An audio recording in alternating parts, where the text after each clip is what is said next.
Hello, hello, hello. Welcome to Royal Sussex Live. Welcome, one and all. Well, I've made some adjustments to the microphone, so we're going to try it again tonight. I've been going without the mic, but I don't know. I do think the mic sounds better, but we'll see how it goes. If it doesn't work out, then let me know and we'll just go without the mic. Okay, let me see here. Lydia Washington gifted one Royal Sussex membership. That is so cool. I am so glad for whoever the very fortunate recipient is. I'm sure that it was well deserved. So, congratulations. Okay. Oh, you know what? That's it right there.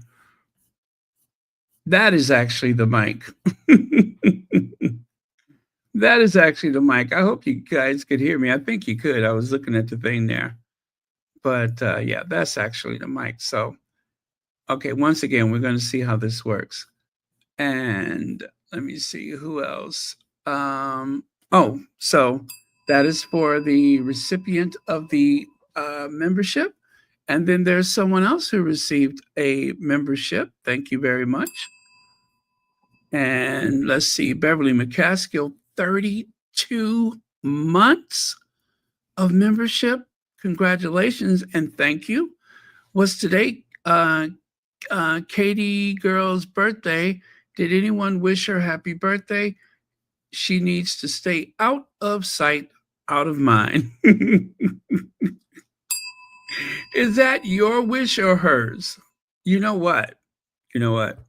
It could very easily uh, be her birthday wish because we all know she doesn't really want to work. She doesn't want any attention. So it could be either way. Elaine Parker, thank you so much for the super sticker and thank you for being here. Emerald Derek, thank you for being first. Good night, Baron and all squatties. Thank you. I hope you have a great night as well. Let's see here. Okay, take that away. And I'll say hi to all the rest of you as we go along. All right. So there we go. Sussex support. Harry and Meghan. That's right. Sussex support. Okay. And I will put that back for the time being because, uh, well, we talked about this yesterday. We talked about it pretty good. And I got a lot of great information. We got a lot of great information from people in the Los Angeles area, people with family out there. And I can't stop thinking about the apartment building that someone mentioned for the tenants that were 55 plus. And I'm like, my God, where are they going to live now? Um, and maybe some of those people that lost their homes, maybe they were, involved in some type of discounted or subsidized rental unit. That's something terrible to lose. And of course, there is such a demand for decent, affordable housing that it would be very difficult for some people to find another bargain, but let's hope they do. Nancy Foreman, hello, Baron and Squatties and mods. Stay safe out there. Thank you very much, Marcy Foreman, and thank you for being a member for 21 months. Marcy Foreman, did you have an opportunity to watch the 8-hour marathon? I hope you enjoyed it. Phyllis Johnson, thank you very much for being here tonight, and thank you for the super chat. Greatly appreciated. Okay. So I want you to take notice of that tree. The way that that tree is bending. Is there any more evidence that you need to know that that Santa Ana wind And I think there may have been, let me see, the Santa Ana winds, is that for the entire fire? Or could that possibly have been just the one area? I don't know about the weather out there so much, but I think just about anybody in the United States knows about the Santa Ana winds. And as far as I know, I believe it's like a yearly event that happens. Or is it, yeah, is it seasonal? Is it like all the time? Please tell us because I don't know anything about it. I just know that I've heard of it before, the Santa Ana winds.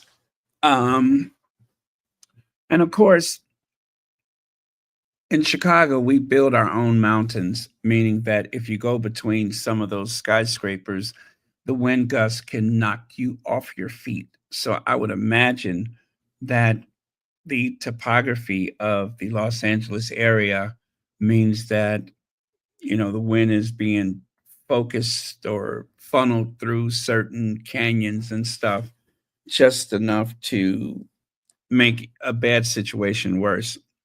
Hot, arid, dry conditions, the usual November rains were non existent. All the ingredients for tragedy. Um, and that's exactly what happened. And those embers floating through the air, literally being blown from one location to another.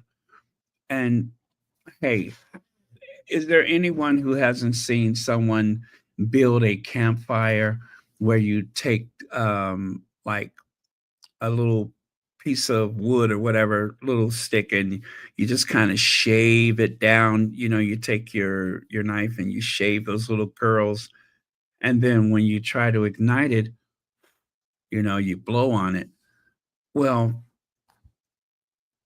it wouldn't work with a wet stick, but if the stick is dry, if you have like a little piece of, some people who camp, they take a little like wooden spoon, just in case they have to build a fire. And either way, you know that oxygen is part of the whole thing, and that's why this is so crazy. This is why it's burning with so much intensity. Is because the wind is just feeding the flames, just like a furnace where they, have that thing where you just blow. And, oh man, I was afraid to go to bed because I didn't know what news we were going to wake up to. I didn't know what kind of news we are going to wake up to. But as far as loss of life, it's not as bad as it could have been. There have been much worse in the past. Forest fires much smaller. So thank goodness for that. Um, okay, I'll take a look at a couple of your comments. I am very much interested in learning about these things because, I don't live out there, so I don't have much knowledge of it. Uh, oh, let me see here. How can I do that? Um, give me 1 second. Hmm.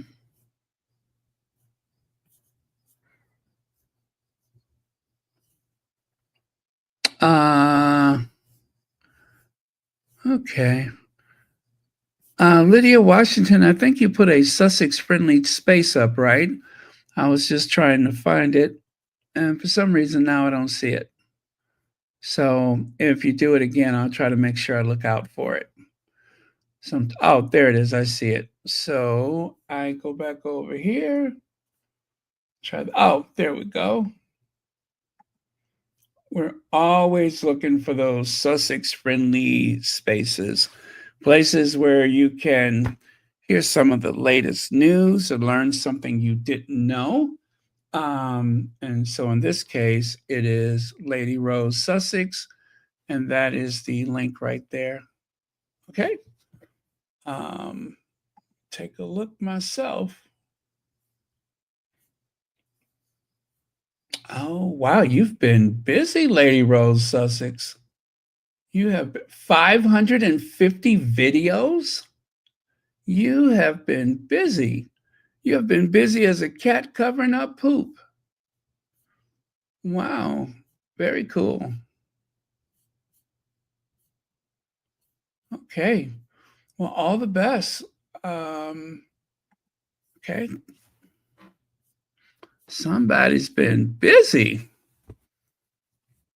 Okay. Oh, you've been on, let me see, I've been in TikTok. Okay. I'll have to check that out one day. All right. Now, this is another view from the aircraft, just in case you have not seen what that looks like. And this is the one I couldn't wait to share with you, just to give you an idea of the scale of things. The before is on the right side. I actually tilted it so you can see more detail. And the after, you see where it says cul-de-sac, swimming pool. Isn't that something? Oh, those poor people. Those poor people. Mm-mm-mm. And, I'm pretty sure that aside from the property, losing the property itself, it's those personal things. How people say, oh, well, we shouldn't be so materialistic, but there's just some things that you want to hang on to, especially photos. And perhaps, you know, um, maybe you have someone who in the family passed away and you never changed that room. And, you know, now that's gone. So it could be something as probably, uh, I guess, normal as that. It doesn't have to be anything of great value, but still, it was home. It was home. So pray for the for California. Continue to pray for California. And there on the right side, it says how to help the LA wildfires. There's always the Red Cross. That is something that, they've been around for a long time. And we're all concerned about the idea that I don't want to contribute money to some kind of scam, right? So I would say, unless you have more information about any type of crowdfunding, I would stay away from that one particular thing. I don't want to say the name of it, but you know how people make their own videos and ask for money. I would say stay away from that unless you know the individual from a friend or family member, because that is scam city over there. And then, of course, Baby to Baby, Cow Fund, Wildfire Recovery Fund, California Fire Foundation, Wildfire and Disaster Relief Fund, LAFD Wildfire Emergency Fund, LA Food Bank Watch Duty. Now, honestly, I have not heard of most of these ever. So I'm going to say the safest bet is the Red Cross. And you all know about World Central Kitchen. They always go where the disaster, where the emergencies, they always go, not just for the people that are victims of the fire, but also for the first responders. But there's nothing more important you can do than feed another person during these periods because there are no refrigerators. Um, you know, they know how they logistically they know how to get things in place. And um and the people that have been through tragedy can always bond over a hot meal. And they are very sensitive about dietary needs for wherever they go. So that is one of the options that you can consider, but do consider something. Again, I would say Red Cross and the World Central Kitchen. Those are two that I'm more than certain that we all have heard of that are safe places. You can go online and look those up and, just make sure all of the grammar and everything. Anytime there's something like that, make sure the grammar, the spelling is correct. There should be an org. It should be .org. They only give .orgs to not-for-profits, right? So look for the .org wherever you're looking up something. It should end with the .org. Okay. And if there's anything else you all can think of, please make a note of it. But that's about as much as I can think of at this time. Angelina Stanley says, "This is unimaginable, but but it's reality. Feeling devastated over losing your home isn't materialistic. People can be callous when it comes to others' losses." Yeah, yeah. Uh,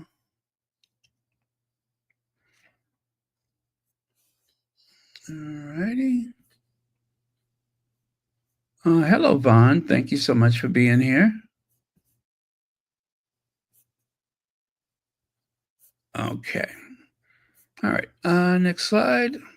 Now, um, Ozell Dunlap. I love that name, Ozell. James Wood, in case you don't recognize him, he is 77 years old. He is as MAGA, I mean, right wing MAGA as you can be. He has been a right winger for years. Angelina Jolie's father, whatever his name is, I should know his name, but he's a right winger. And there's nothing wrong with being conservative. There's nothing wrong with having that, right wing point of view. I'm not comfortable with it most times. I don't dislike all conservatives. Like I did like George Bush, the senior George Bush, John McCain. I could tolerate him. There's a few, at least they were gentlemen and they wanted what was best for this country. But, whatever anybody felt about John McCain, when he faced that woman and said, listen, he's not a Muslim, he's not a Muslim, that probably lost him the election. If he would have just played along with the stuff that the other people have done, John McCain probably would have been a president. But he didn't. Or should I say, he couldn't because he defended Barack Obama. He spoke up, he told the truth. And that cost him politically. But that's what a real man does, right? He speaks truth. But this James Wood, what a character. Now, I was kind of like, I cannot be petty because this is a disaster of the magnitude that I don't want to be petty. This man has just lost his home. He hasn't had insurance for 4 months, and a lot of these insurance companies are pulling out of states that have natural disasters. Florida has lost a lot of insurance companies. I mean, they just completely pull out of the state. They just don't want to risk anymore. And then I saw this. And then I saw this. No ceasefire, no compromise, no forgiveness. He was speaking about Gaza. Look at the hashtag at the bottom. He was speaking about Gaza. I saw that and I was like, "Oh my god, what a pig." I couldn't believe it. I couldn't believe it. I mean, I knew he was petty, but I had no idea that he would stoop to that level. Men, women, and children. And look at what he says.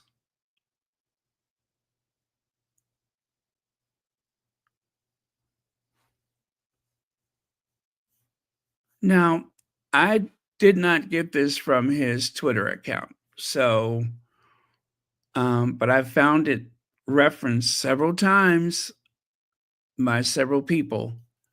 So, with the unlikely chance that that is, not him, but I believe it is. I believe it is. People made note of it at the time. So, I didn't see this directly from his account, but it has been reported a lot, a lot. And he had the nerves to go on CNN yesterday and cry the blues. Yeah, he was on CNN crying the blues. What has happened to the Palestinian people is it's beyond description. You can't even qualify it with words. And the fact that it has been filmed, it has been shared with the world, and those people have no one. They have virtually no one to help them. Nobody is coming to rescue them. Like, what is it, 2.2 million people, all crammed into one area. And from the comfort of his California home, that's what he's tweeting. Yeah. So, like I said, I'm trying not to be petty. I'm doing my best not to be petty, but that was inappropriate and uncalled for. I mean, you're really punching down. You're really punching down at people that are truly helpless. And I'm just like, you know what? I'm gonna tell Petal. I'm telling Petal. Wait till Petal sees that. Wait until Petal sees that. Oh, you'll be sorry. You will be sorry. You're gonna be crying like a rat eating onions when Petal get through dressing you down. When Petal get through with you, you are going to, yeah, you're gonna be pretty sad. So I'm gonna make it my business to share that with Petal, and then we'll see. Um, then we'll see who's a tough guy. Petal can make a cop cry, okay? Petal of Facts and Two Cents, she could make a cop cry. He wouldn't be able to stand a chance if she decides to dress him down. So,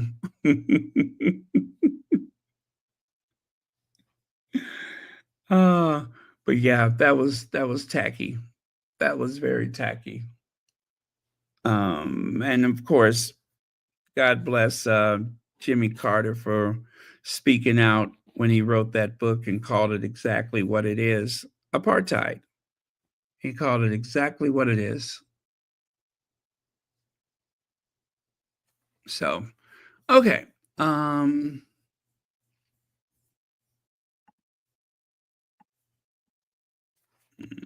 Right.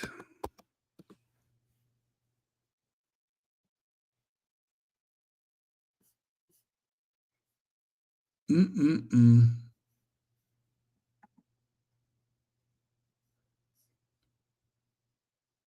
I wonder if they ever, yeah. Yeah, everybody's like, well, not everybody, but there's a bunch of people. American actor James Wood, who said below about Gaza cried in an interview on CNN after his home burned down in the latest California wildfires. There are people calling him out. They're calling him out. All right, let's go on here. And this is Gaza. This is Gaza. This was not natural. We all know where this came from. That is not a wildfire.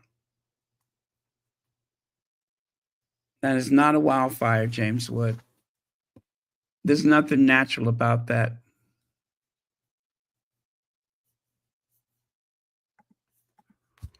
So, Prince Harry and Meghan Markle face power outage in their Montecito mansion and the prospect of having to evacuate if rapidly spreading wildfires reach their neighborhood. Are you serious? Yeah, they are. Harry and Meghan's high fire risk mansion faces power outages as thousands flee California blazes. Oh, come on. Come on. As if the Duke and Duchess of Sussex, the Duke and Duchess of Sussex live about 90 miles north of Los Angeles area, where at least 5 fires were blazing as of Thursday morning. ABC reported Meghan, I'm sorry, ABC, well, they report, I'm sorry, I'm saying this out of context, but Meghan, Prince Harry, and their children, Prince Archie and Lilibeth, reside in Montecito, a Santa Barbara enclave that has not been evacuated. So 92, I'm sorry, not 92, but 90 miles away, about 90 miles away. So why are they bringing it up? Clickbait, clickbait. But what I don't like, it's so wicked. Look at the image they have there.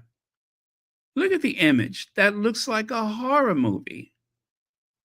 And I just think it's really awful to associate that with the Sussexes, to throw their name into that, almost as if there's wishful thinking or something. I don't like it. I don't like the way people use their names. That really grates on my nerves. Really grates on my nerves. This is so inappropriate. Almost like that's what they're wishing for. So, again, when you think about James Wood, when you think about what he's just been through, maybe you should consider what you say about other people. That's all I'm going to say, is that you should consider what you say about other people. Over to the upper left, that is Santa Barbara. And if you go down into the right, you can see the greater Los Angeles area. California is a massive state. It is huge. And remember, there's not a straight line along the shore. There's all these little, peninsulas and out crops of land and islands and you name it. So the topography is not like it's just a flat area like the Midwest. There's a lot of things going on. So they are quite safe. They are quite safe.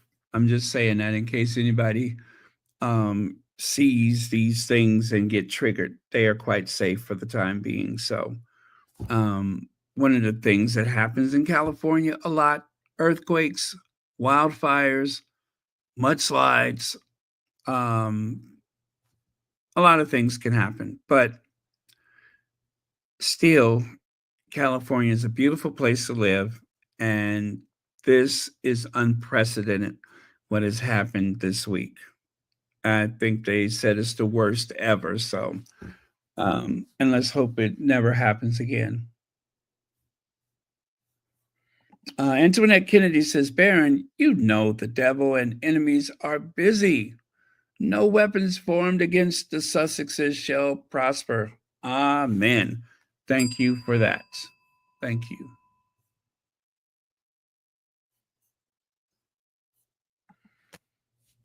It's not about Harry. It's a matter of fact. It was reported that Harry and Meghan have opened their mansion to people in need and have donated money. Yeah, we're going to get to that. We're going to get to that. Take a look here. That is Jimmy Carter's funeral today. That is Jimmy Carter's funeral today. And what a beautiful service it was. Beautiful service. That is the Washington National Cathedral. I think it was finished around what, the 1920s, the 40s? Even though it looks so ancient, it is actually a very modern cathedral as far as, Gothic cathedrals are concerned. And there is the 39th president lounging about in the Oval Office at the Resolute desk. Jimmy Carter, known for that wide, toothy grin of his. And I did not know he was a nuclear physicist, a peanut farmer by day, nuclear physicist at night. I just heard the coolest story about Jimmy Carter. As a young commander in the newly created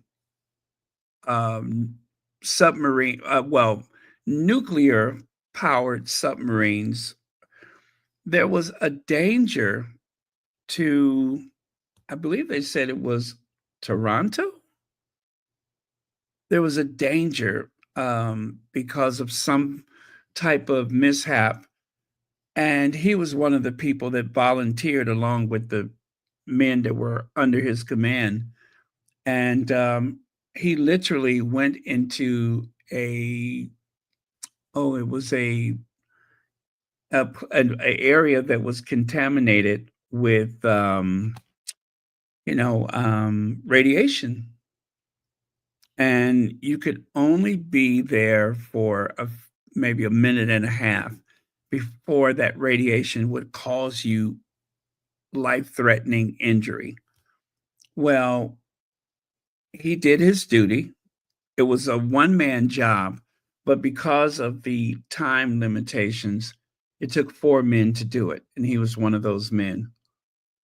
And the other thing I learned is that all of his siblings, I think 3 of his siblings, died from pancreatic cancer. There was some gene in the family, and, you know, um, I'm sorry about that. For whatever reason, that gene, and I'm so happy, that gene just skipped him. All 3 of his siblings died from pancreatic cancer, but not him. Um, when God puts favor on someone, and especially a great man like this, it doesn't matter what life throws at them. If God means for you to be here, you're gonna be here.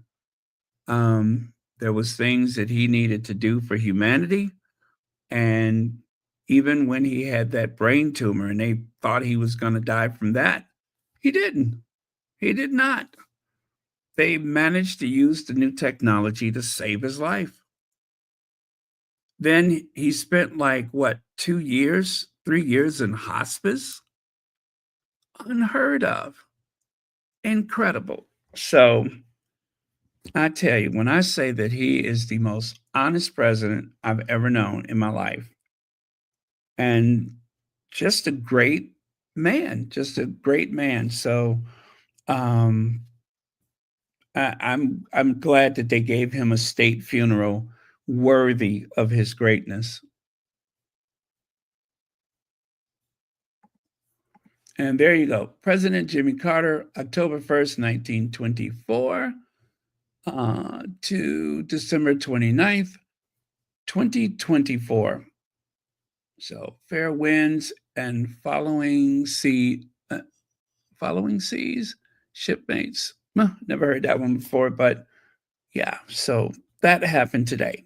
And the family, his family, were brought to Washington, D.C. on Air Force One. They stayed, I believe, in Blair House. Blair House is the official guest house for the guests of the President of the United States. So Jimmy Carter's family stayed across the street from the White House. If you've never been to the White House, on the north side, there is what looks like a residential street. Blair House is there, which is basically a townhouse that has been converted for official use by the um, president of the United for the president of the United States and his family. And so, on occasion, the president will have people stay there, especially, let's say, if Queen Elizabeth comes to visit, she would probably stay at Blair House for her state visit. That's what they use it for. And that is where the Carter family stayed. That was a great honor. I love that. Um, and then back to Air Force One, back to Georgia, where they had a private burial service. Also, did anybody watch the funeral? I did. Did you see Barack Obama and the Orange Menace being so chummy with each other? Did you all see that? I'm like, why is you talking to him? Why is he talking to the man who did all that birtherism? And Michelle Obama didn't even come.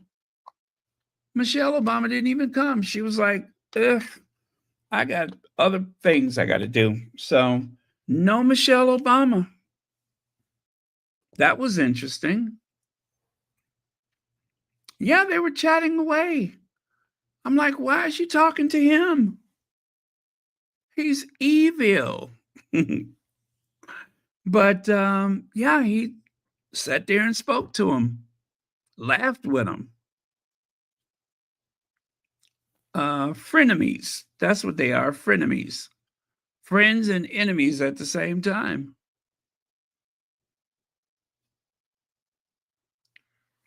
Okay. So, the office of Prince Harry and Meghan, the Duke and Duchess of Sussex, Southern California fires. And it says here, in the last few days, wildfires in Southern California have raged through neighborhoods and devastated families, homes, schools, medical care centers, and so much more, affecting tens of thousands from all walks of life. A state of emergency has been issued. If you feel compelled to help, here are some resources and ideas. So, if you want to support organizations such as Jose Andreas World Central Kitchen, which has been a longtime partner of the Archwell Foundation. Also, if you go to the Archwell website, you can find this list there. Are serving meals to both first responders and victims of the fire. Cal Fire and LA Fire Department Foundation and others are working closely to support firefighters who risk their lives bravely showing up in these high-risk environments to help save homes, families, and communities in need. Yeah, they are really putting themselves at risk, you guys.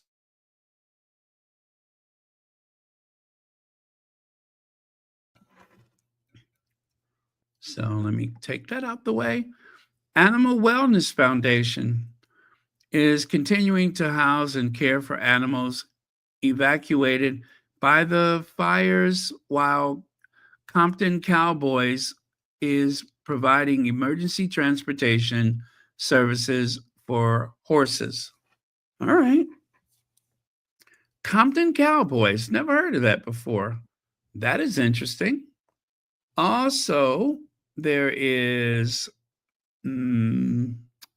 Airbnb and 211 LA, Airbnb and 211 LA have partnered to provide free temporary housing for those who have been displaced.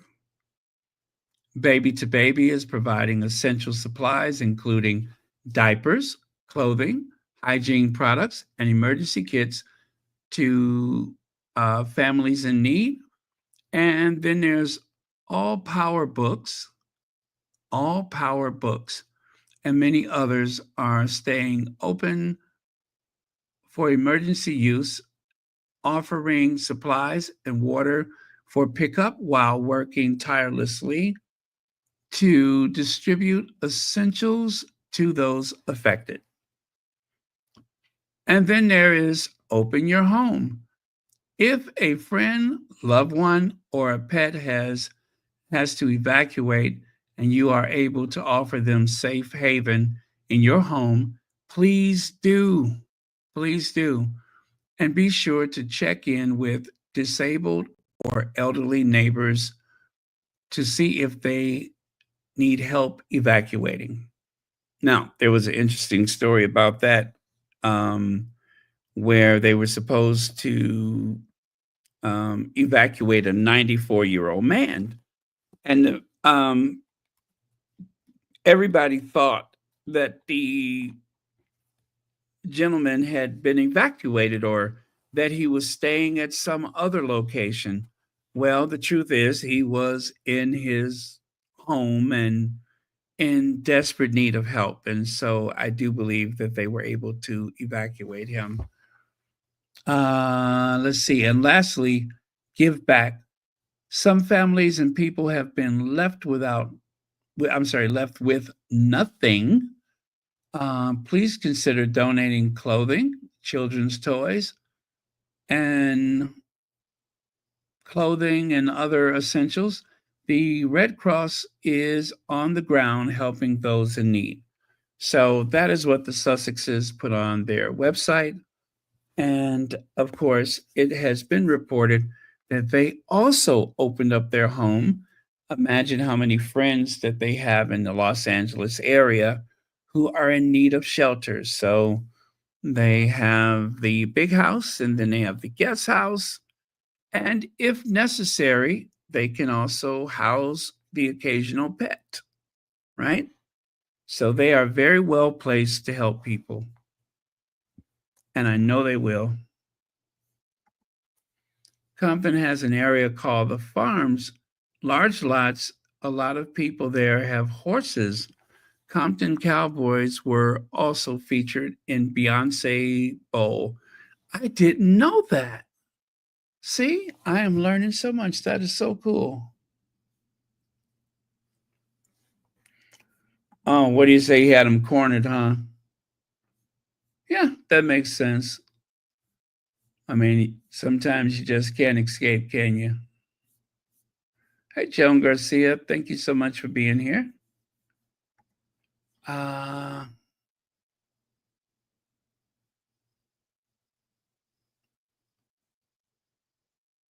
oh, Abigail Spencer. I have not heard anything about her. So right here, Meghan Markle and Prince Harry have opened their home to friends evacuating LA fire. And that real small print, I cannot see that. But let me see if I can make it bigger. See if I can make that bigger.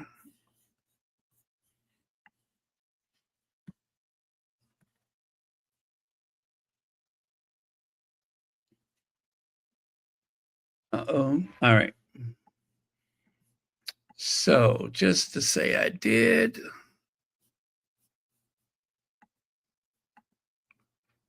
Yeah, okay. The couple is also working with Jose Andreas World Central Kitchen and has donated clothing. Oh, so the Sussexes have also donated clothing and other items to relief services.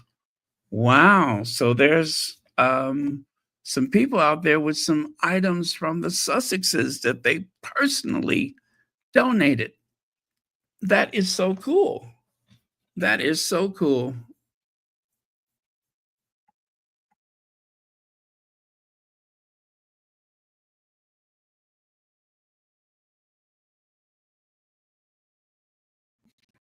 Okay, it's a little dry in here. I was just taking a sip of water.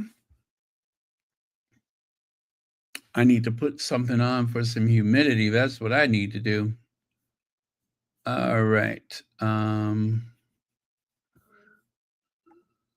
So right there, as wildfires rage across northern Los Angeles, Prince Harry and Meghan Markle are getting involved with relief efforts from their home in Santa Barbara and providing shelter to friends who had to evacuate endangered areas.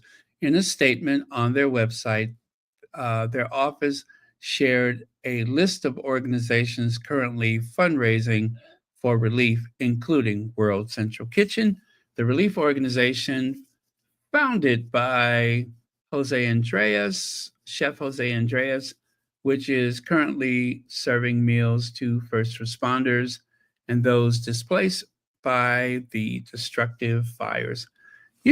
I hate to say it, but don't that food look good? When they are serving up that food and I see that big spoon go into that rice dish, oh, I almost just fall into the screen. I'm like, that looks good. I know that sounds weird, but I don't know. I like a good rice dish. And they just take that big giant spoon and dump it in that bowl. And I'm always sticking my hands out like they're gonna just pass it to me through the screen.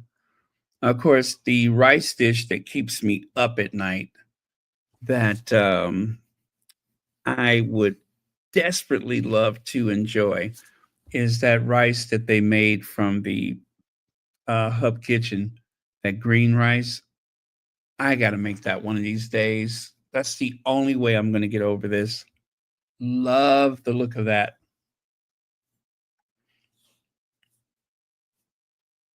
Ah, you are so wise. In Montecito, there are no leaks. There's certainly not. Okay.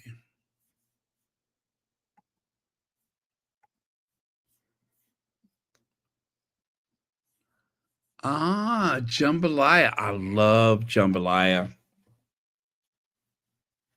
I love jambalaya. It is so good. I have not had any in ages, but I love jambalaya. I used to make my own gumbo, but I haven't made gumbo in probably, 15 or 20 years.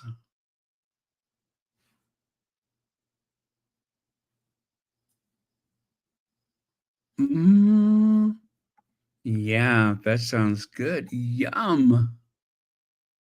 John Youngblood says the way Harry feels about his mother in law, I feel certain Doria is with Harry, Meghan, Prince Archie, and Princess Lily. Absolutely.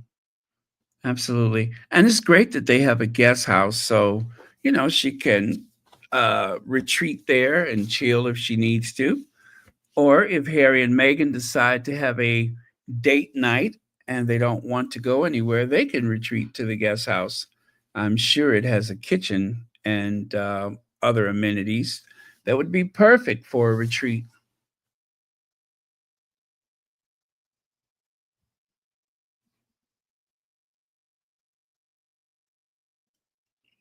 Um, well, there has been word about that. And I know they said the initial fire started in someone's backyard. That's what I heard. Is that the initial fire started in someone's backyard. So yeah, it is definitely worth you know, a little investigation.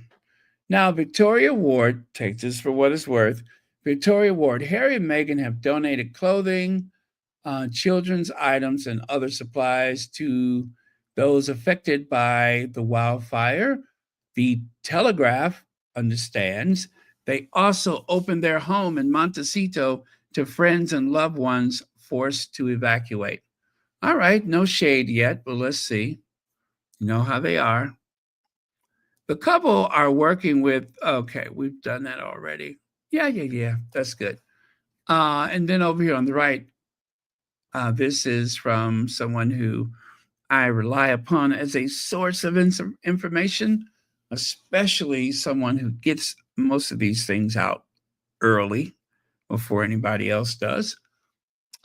Chris Barron Smith says Duke and Duchess of Sussex, Harry and Meghan are working with the World Central Kitchen. Now, you've heard that about 6 times. I do think it's official. I do think it's official. And they open up their homes, etc. Rosalind Gatewood, thank you so much for being here. Try Zataran rice. It's great for a quick meal. Yeah, I've used the Zataran before. What does the commercial say? Jazz it up, razzmatazz it up. Yeah, Zataran is good. They also have a Zataran dirty rice. The dirty rice, I love dirty rice.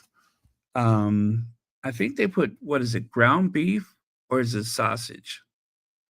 I think it's ground beef. But yeah, dirty rice. That is delicious. That is delicious.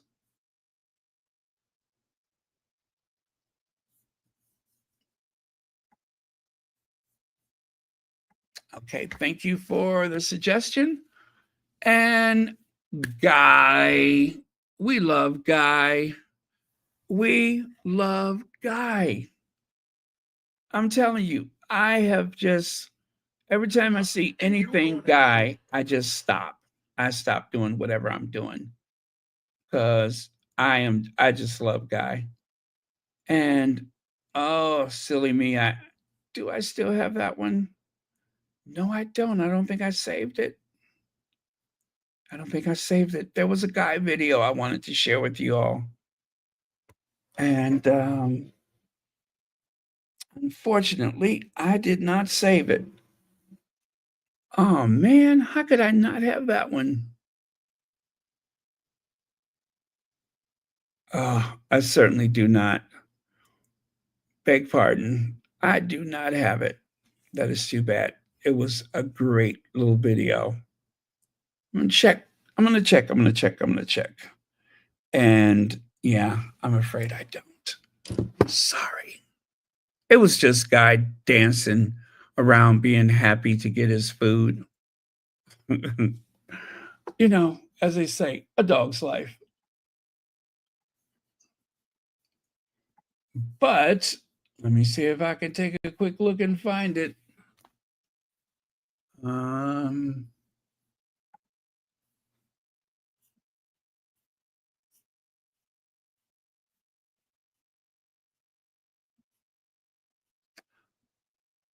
mm, no. Nope. Nope. Nope. Nope. Nope. I don't have it. Ah, sorry, you guys. It was adorable, and I don't have it. Well, next time I will try to share it with you tomorrow.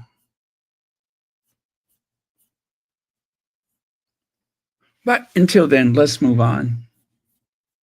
Hello, avid reader. Thank you so much for being here.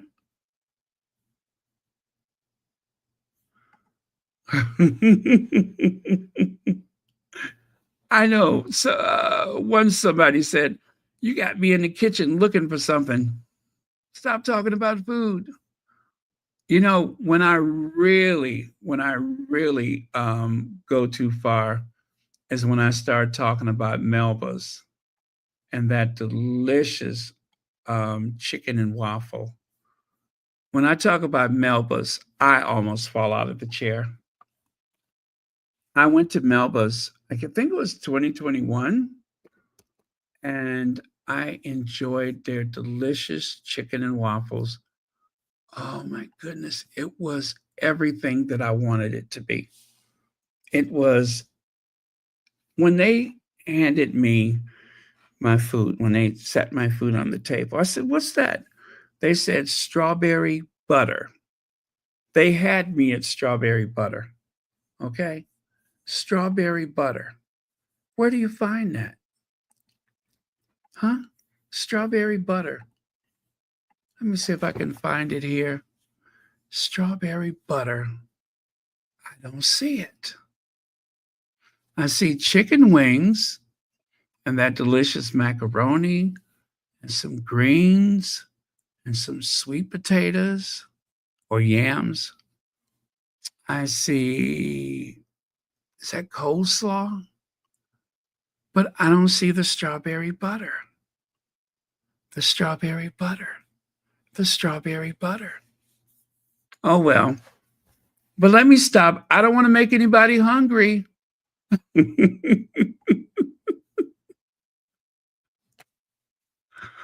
Oh, and then because I mentioned Harry and Meghan, do you know that the waitress brought me a complimentary piece of, I believe it was a buttery coconut cake?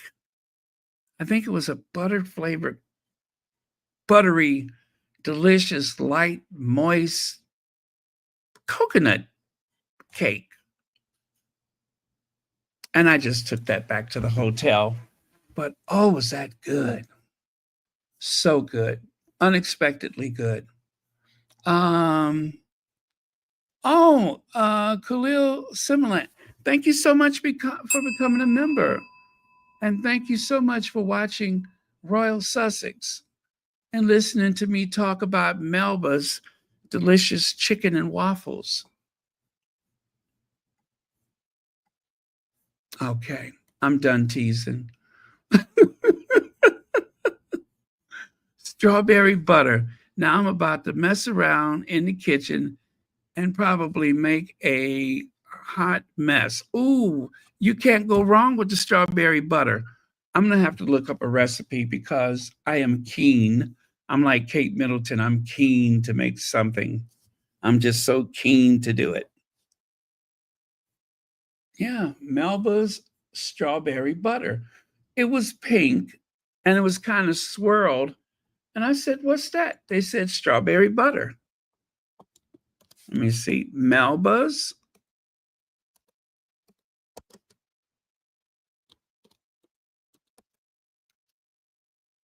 strawberry butter.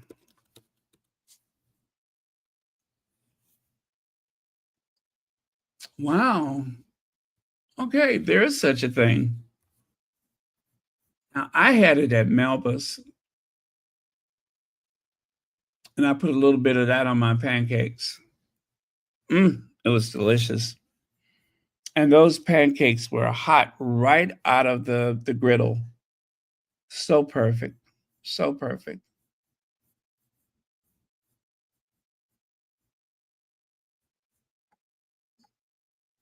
Oh, okay. You're so smart. I didn't think about that. Yeah, there you go, you guys. You can go to Melba's website and possibly find the recipe for the delicious, creamy strawberry.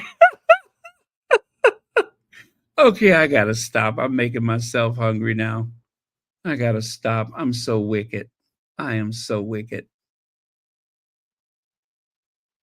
Anyways, it was delicious. I couldn't even eat it all. I actually took, let me see, I think I ate one of the wings and I think I ate most of the sides.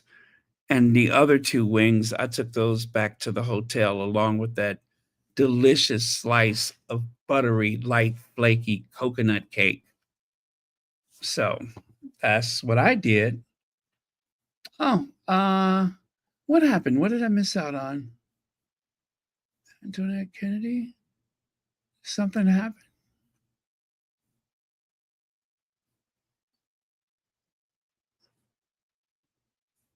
Um,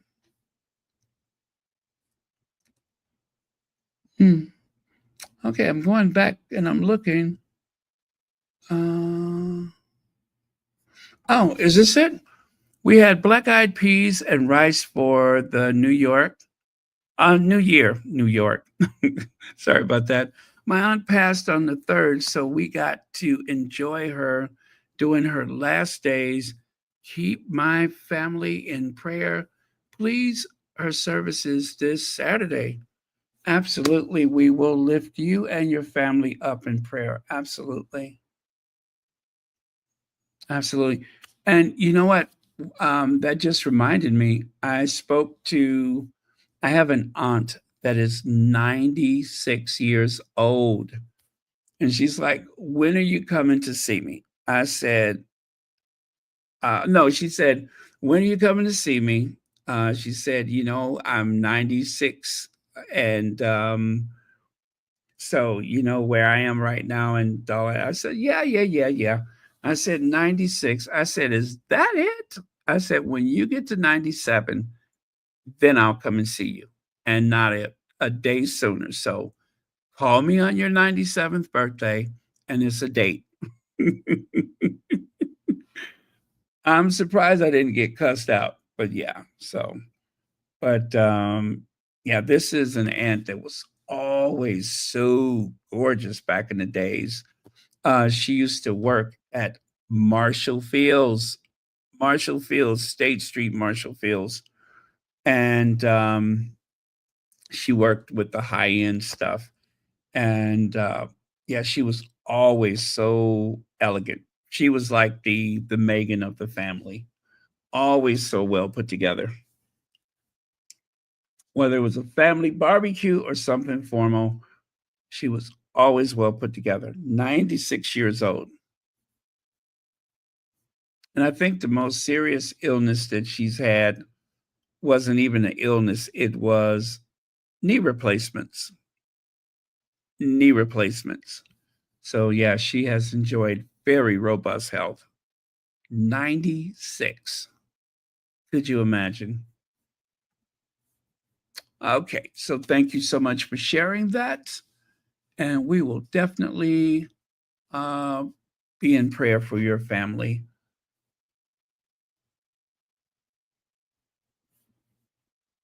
Okay. So I love that picture of Harry. And I love this picture, of course, on the right side of Harry and our Duchess. That's a great picture. But Harry seemed to bond with Guy in a way that, Guy is just like, yeah, yeah, yeah. You're part of the family. That is amazing because you would think that Guy would have been so protective of Meghan and probably wouldn't want anybody around, but Guy was just super like that. They say that Guy was very friendly, like he was running for governor, friendly.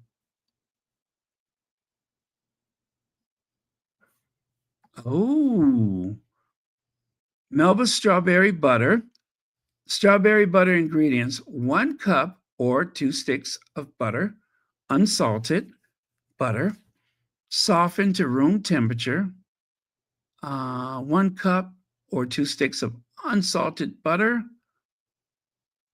softened to room temperature. Did you say that twice?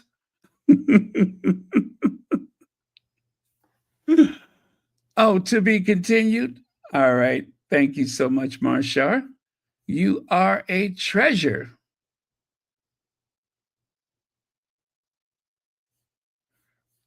Let's see. These are photos that will drive the derangers crazy. And it doesn't take much. It does not take much. They are so temperamental, so fickle.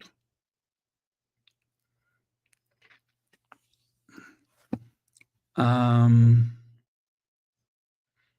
I told you guys how my sister used to always, for my birthday, um, and for Christmas, I would get like the big box full of things I didn't know I needed. Um, one of the last things my sister gave me was peppermints and a dill pickle. Now, if you are of a certain age, you know what you're supposed to do with that peppermint and that dill pickle. I still haven't done it yet. I don't know when I'm gonna do it. Maybe when I watch, next time I binge watch something, I'll start off with the peppermint and the dill pickle. But isn't that old school? Isn't that old school? Leave it to my sister to come up with something like that. Peppermints and dill pickles. That is old school. That is going all the way back, isn't it?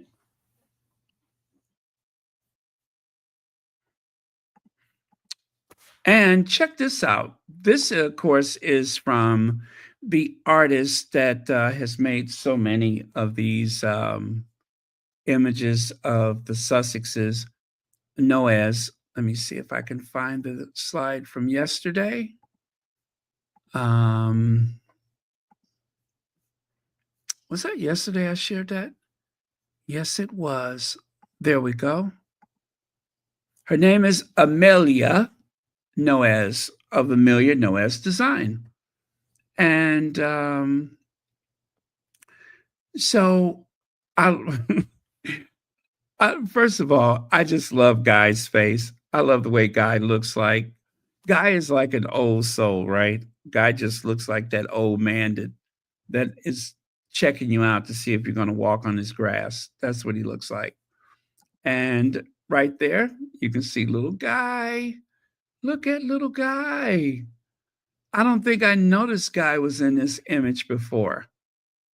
But now, of course, I can see him. He kind of got lost with all of the flowers. But that is Guy. Let me see. I love the pickle and peppermint while pregnant. The only way I ate pickles. That's right. So, in case you guys, I know it sounds weird. You take that pickle and you bite the top off of it, right?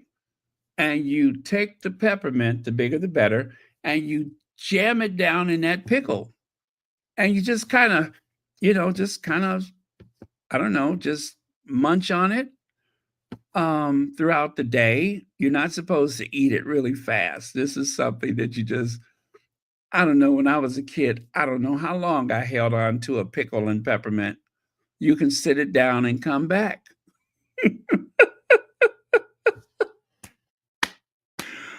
Am I right?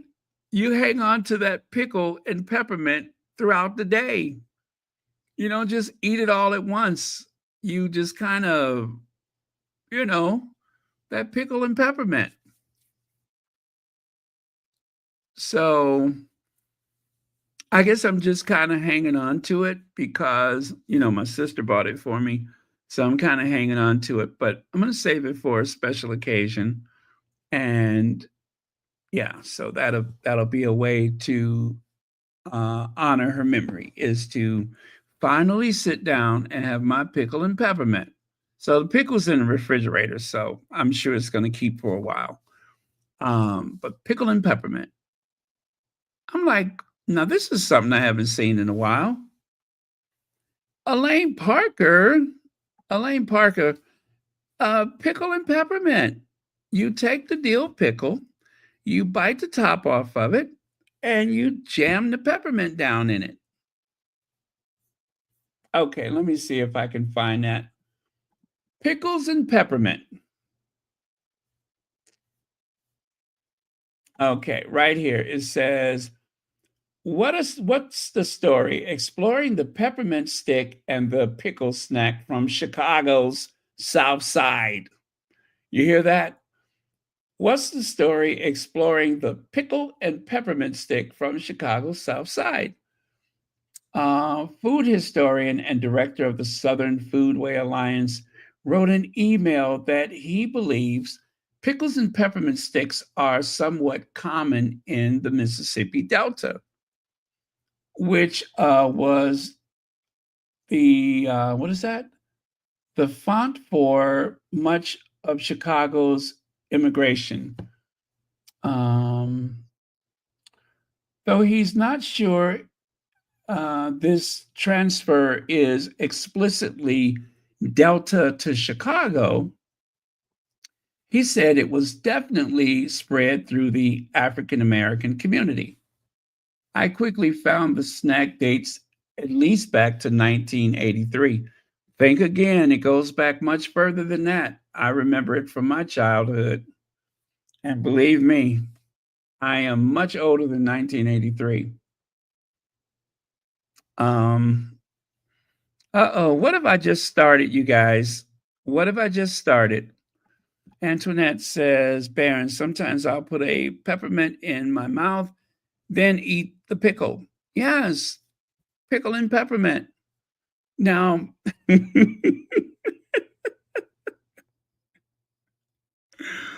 I'm sorry I have taken us down this path, but if you have not tried it, you get the biggest dill pickle you can find, and you find the biggest peppermint you can find. If not, it doesn't matter.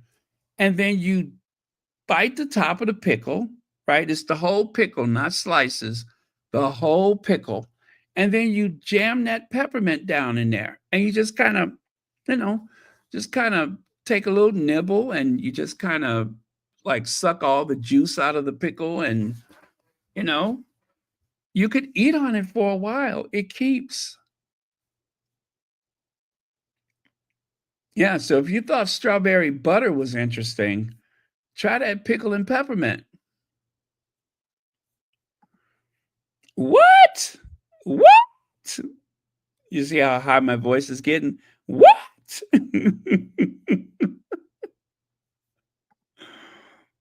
uh, oh, Mrs. Magoo and Mr. Peabody got dragged for her stupid comment about Meghan. Oh, good. She needed to get dragged. She needed it. But yes, pickle and peppermint.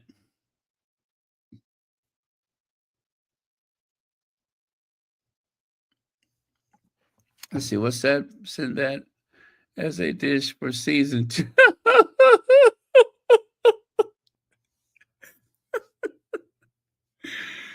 You know, I'm sure that Mama Doria knows about the pickle and peppermint, but I didn't know it was something limited to Chicago. I thought in most Black communities, people knew about that pickle and peppermint. And you know what? A friend of mine, I said, "Oh," I said, "My sister gave me a pickle and peppermint." And she said, "Yeah, you suppose?" I said, before you get started, I said, "How long you think I've been Black? I know what to do with a pickle and peppermint. I know what to do with a pickle and peppermint. I've been Black for a while. I know my way around a pickle and peppermint." So, but yeah, um, well, you know, back in the day, those little stores down there in Mississippi, they would have that big jar of pickles sitting up on the counter. Now, listen, I never went to Mississippi. My family didn't go down south. I was so jealous because all the other kids in the neighborhood went down south. We didn't go down south. We didn't have a down south to go to. Um, my family was kind of bougie. East Coast, you know what I'm saying? Um, they were from the East Coast. So, um, but we still had a lot of those Southern ways, the Mississippi Delta ways. And the pickle and the peppermint was definitely a treat. And yeah, you put that pickle down and come back later and eat some more. I don't know that I've ever finished a pickle and peppermint. I'm assuming I have, but sometimes I would put it down and just never find it.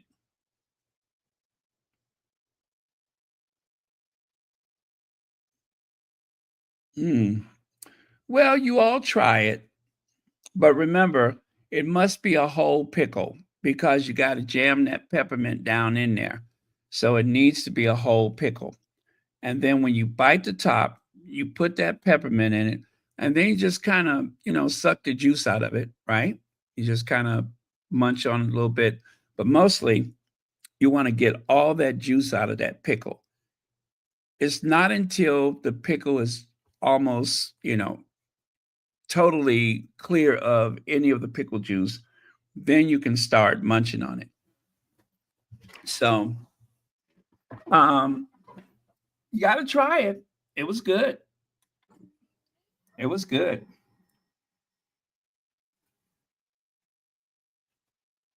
Rohini is here. Pickle and peppermint. Is that another American? No, certainly not. The pickle and peppermint is one of the best treats from my childhood. I'm surprised I haven't mentioned this before.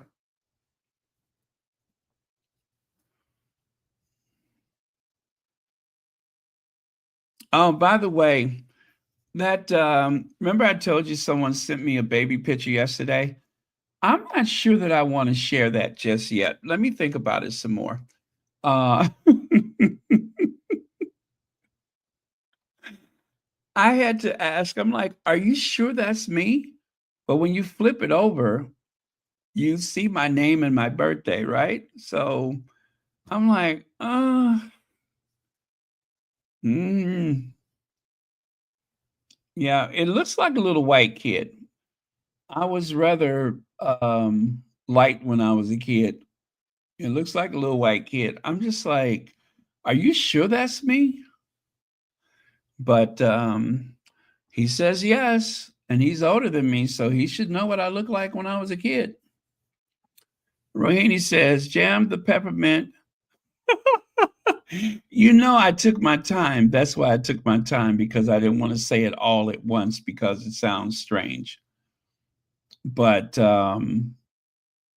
yeah, I think I'm going to watch something on Netflix. I'll probably watch the when Megan's show starts, right? I'll have it then. But, oh, let me. You know what? There's a picture right here. I'll show you guys what it looked like. Give me just a second, and I will show you what it looks like.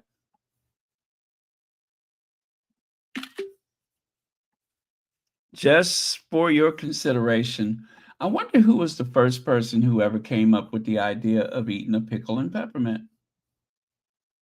Wonder who was first. I mean, somebody had to start it, right?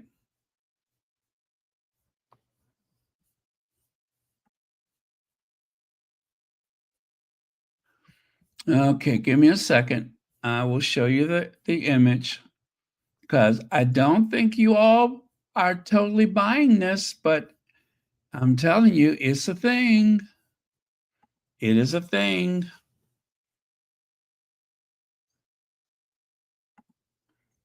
There you go. There you go. And you see how the person is holding that pickle in their fist? That's what you do. You hold it like that, and you just kind of, you know, you just kind of see how the all the juices. Oh, it's so good. It is so good. I haven't had one since I was a kid, so I tell you. Now this really makes me miss my sister because she would just think of stuff like that. Always so thoughtful.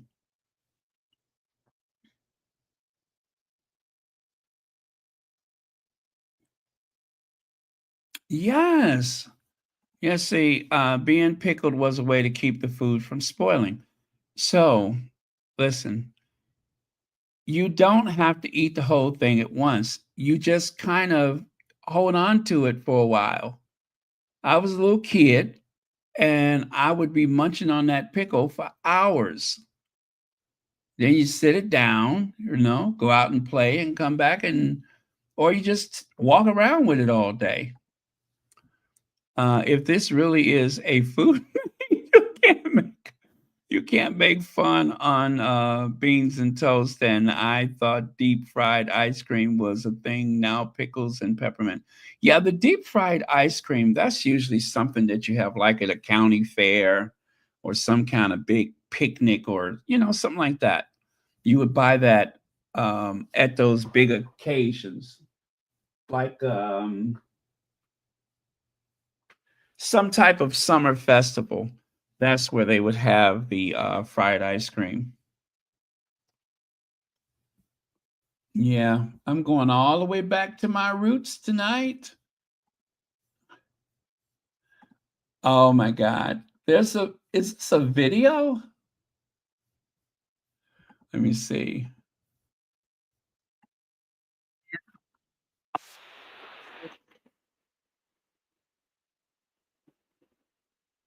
I don't think you guys can hear that, but let me do this. Let me do this. I'm going to play the sound for you. I am going to play the sound for you. I'm looking at the comment here. It says, yes, old school. I used to eat pickles and had a peppermint stick. We also took our hot cheese doodles and poured pickle juice over it. Love the old school candy. Okay. Now, I used to take the Jay's potato chips and pour ketchup down inside of the potato chip bag, and then you squeeze the ketchup and the potato chips until it's like these little, you know what I'm saying? It's like little chunks of ketchup and potato chip, and then you just kind of grab a little chunk and just eat it like that. That's another thing I used to do. Yes, I love eating peppermints in a sour pickle. When I was a little girl, did this long ago. Also poured Kool-Aid.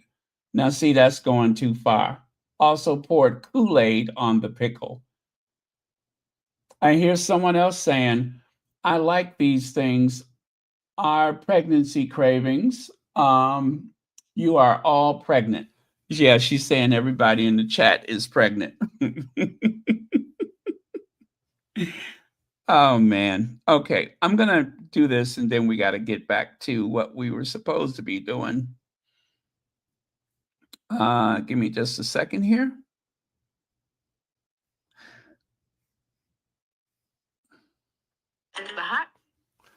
Okay. Southside favorite. Like the top. Oh, no, I can't play it. There's got music in the background. Oh Lord, I cannot play that one. It's got some music in the background, but she talks about it being a favorite. Tell you what, I will share the link with you all. It's on Facebook. It's on Facebook. Let me see if I can find a YouTube version. It'd be so much easier for everyone if I can find it on YouTube.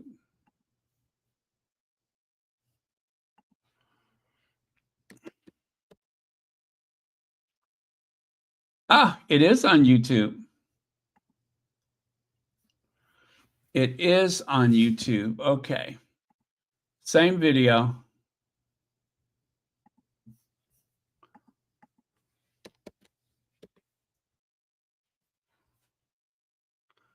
Pickles and peppermints. You don't have to be pregnant to enjoy it. I say you don't have to be pregnant to enjoy it. You just have to have an adventurous palate. Okay, now where did it go?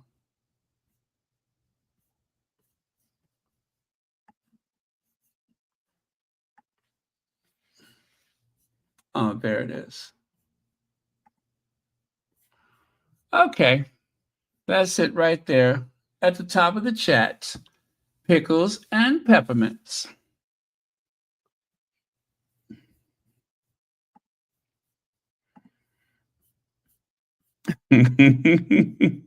Rohini, oh, Rohini, you don't have a membership, do you? um, oh, let's see. Well, if Lydia Washington has any more of the, because we were giving out some memberships, don't ask me how that happened, but I hope that we will have one for Rohini if possible. Because Rohini, we're going to do some more of those member only chats, and that'll give you a chance to let your hair down. So I hope that we will see you in one of our member only chats. Okay.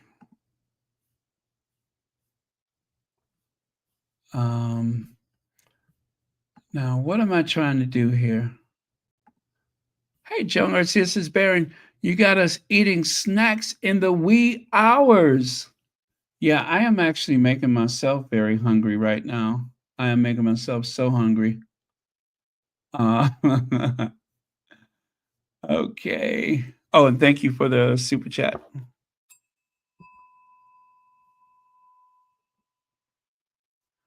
Oh, let me see.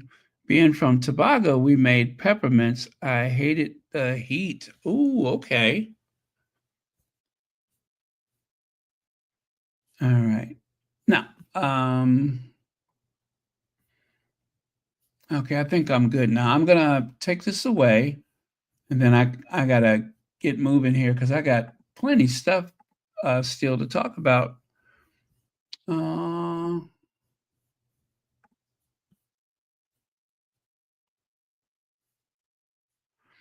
Uh, what's that? Baron had me wanting pot stickers. Oh, they're so good. They're so good. Yeah, I decided Sunday is my pot sticker day. And you know what?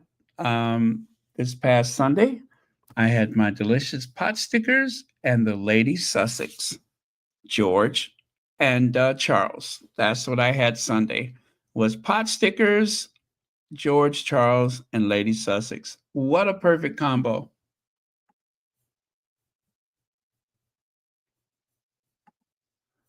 Oh, let's see.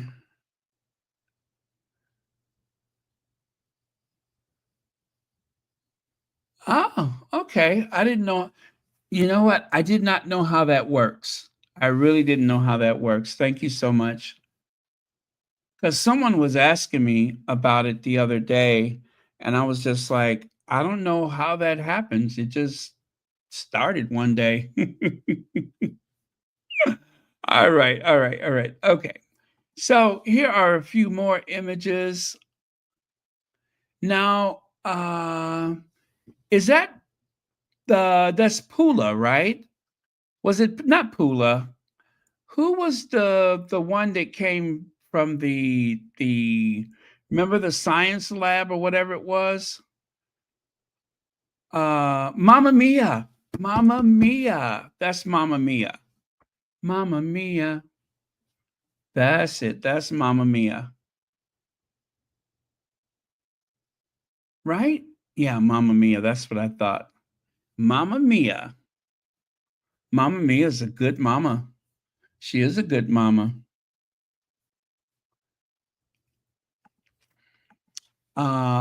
Meghan Markle promotes adoption in memory of beloved pet. In remembrance of her rescue pup, the Duchess brought attention to the desperate need of many animals. Uh, are loving. Oh, did I cut that off? Oh, I think that's cut off. Anyway, um, but you can still see it. Meghan Markle made a tribute to her beloved rescue dog, Guy, via the post on Instagram. In her post, she shared the story of Guy from his days in a shelter to becoming the family pet of the Duchess of Sussex. And look at Guy in her office right there. I love that. Guy has so much, I don't know. Guy has a very expressive face. I love Guy. So the loss of a cherished pet is more than sad, it's devastating. We grieve them as we would any family member or loved ones. Marco expressed her own grief in her post, writing, I have cried too many tears to count. Marco ended her post with a message of love to her beloved pup, writing, thank you for so many years of unconditional love. My sweet Guy, you filled my life in ways you'll never know. At the very end, she added the hashtag adopt. Yeah, adopt, don't stop. Wait a minute. Is that right? Yeah, adopt, don't stop. Yeah, adopt, don't shop. Okay, adopt, don't shop. Referencing Guy's roots at a shelter and reminding readers of the importance of animal adoption. overcrowded shelters are no breaking news for anyone. But this what are no breaking news for anyone. But despite reminders, they are a they have a tendency to fall from public attention. Shelters numbers of animals are ever increasing, and millions of animals are in desperate need of a safe, loving home. Puppy mills and overbreeding perpetuate an already colossal issue of overcrowding in shelters and stray animals. Guy's humble beginning in a shelter reminds animal lovers of the presence of animals that have yet to find forever homes. The Duchess of Sussex's words remind readers that they need not locate a breeder for their next animal companion. Instead, they can head to the nearest rescue shelter and hopefully meet a four-legged love of their lives, just as Marco met Guy. That is so sweet. So, you see there? Through the darkest of times and through the best of times, you will have your companion by your side. There's no need for loneliness. There's no need for it. I was even thinking about adopting, but uh, I just the responsibility. As you know, I dog sit sometimes, but that's about the extent of it. But it's so much responsibility, and I just don't know if you know what I'm saying? I'll think about it. I will think about it. And I tried to make a donation, but for some reason it wouldn't go through. But check it out. They wanted $2,500, right? $2,500. And since yesterday, now I'm not saying it has anything to do with Royal Sussex, but I ain't saying that it don't. Look at there, $2,956. Yes, $2,956. So, thank you very much, especially any of the squatties that have donated, and in particular, those from Royal Sussex that may have donated. Thank you so much for pushing them over the top with their requests for donations. That is fantastic. This reminds me of that time. Remember when what was it? It was for the shelter, the women's shelter for pregnant, expecting mothers. And I think I had put like the pictures. No, actually, I had put the thing up there, and I think it was within a couple of days. Not only did you all fill up the I guess, supply room, they had to put the overflow into the staff lounge area because they ran out of room in the storage rooms. And that was because of what? The Sussex Squad. You guys did that. Oh, that was so cool. That was so cool. And then, of course, the shelter posted those pictures on the website or their social media, whatever.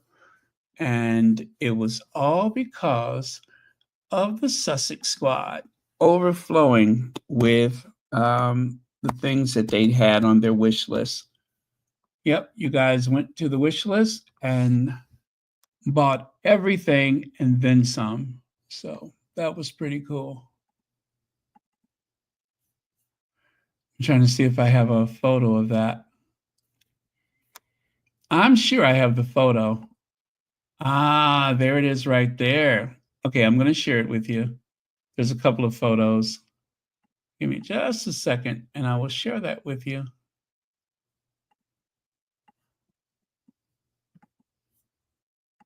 I was so proud of the Sussex Squad. So proud. Okay.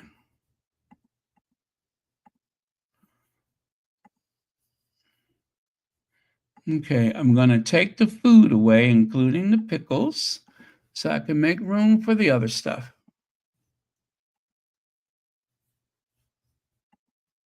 You guys should be very proud of yourself, ourselves. That was a tremendous thing. So let me see, there's one. That's the overflow, I think.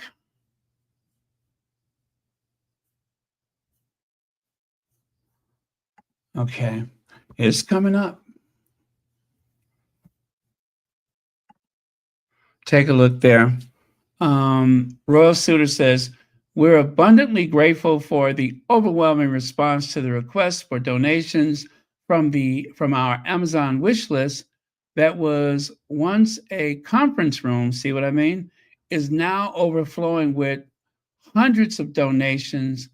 We're especially grateful to the Sussex squad for giving in honor of the Duke and Duchess of Sussex. You all did that. You all did that. And there's some more of the stuff right there.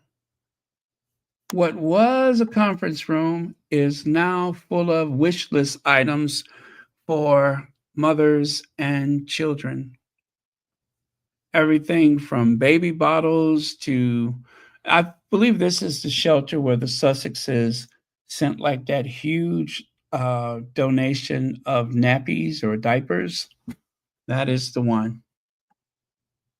So cool. All right. See what the Sussex squad can do? They don't have that with the Derangers. They do not. Yes, Harvest Home. Thank you so much. They don't have that with the Derangers.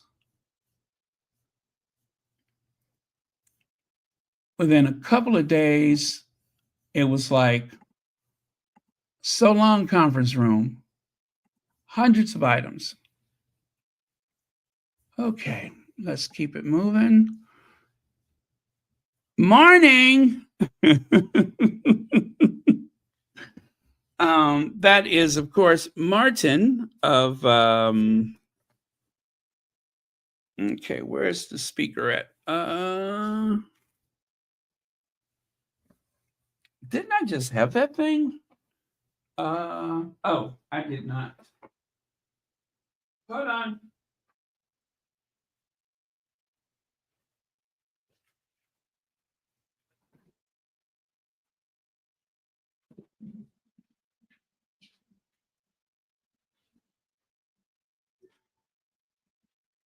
Okay.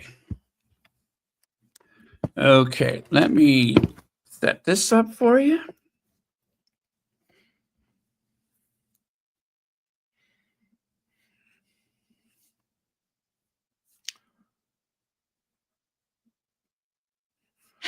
Oh, no. No. One more time. Morning, friends. Happy Thursday. Straight into it. This one was actually published on the 7th of January, which was 2 days ago. It's the 9th of January in the UK today. There's been no update from Kensington Palace or Buckingham Palace on this one at all. And it's also Kate Middleton's birthday today. So after both palaces forgetting her birthday last year, it will be interesting to see what is said today, if anything. And it's really interesting that her royal title has completely been blown out of view by all digital media. She is back to Kate Middleton. There's something going on there. We don't really understand it. So the crux of the story is that William has a number of international engagements next year for whatever reason. And we know royalists that Kate has had a tough time. We don't know why, but we know she's had a tough time. For whatever reason, Kate will not be with him. And this just really amazes me that Buckingham Palace and Kensington Palace can see how the honesty and the rawness of the activity, it's unpolished, a lot of it, coming from Harry and Meghan, is trusted because it's real. So both palaces can see that media activity surrounding Harry and Meghan, and they can see just how people are responding to that because of the honesty in it. It's not Hollywood, it's not glitz, it's not overproduced. Why aren't those organizations reacting to that honesty part when it comes to Kate? I honestly think the royal family, the non-working taxpayer-funded scroungers, would benefit from some absolute honesty. And maybe today's the day to do it. with it being Kate Middleton's birthday. What a brilliant way to use her birthday and say she's been a brilliant addition to the royal family. She's a great mum. We all love her kids, but this is what the future looks like. It's a great opportunity for honesty. I don't think they'll take it. Comments are open, guys. Have a brilliant Thursday. I'm back tomorrow. Morning, friends. Happy Thursday. Straight into it. Okay. There you go.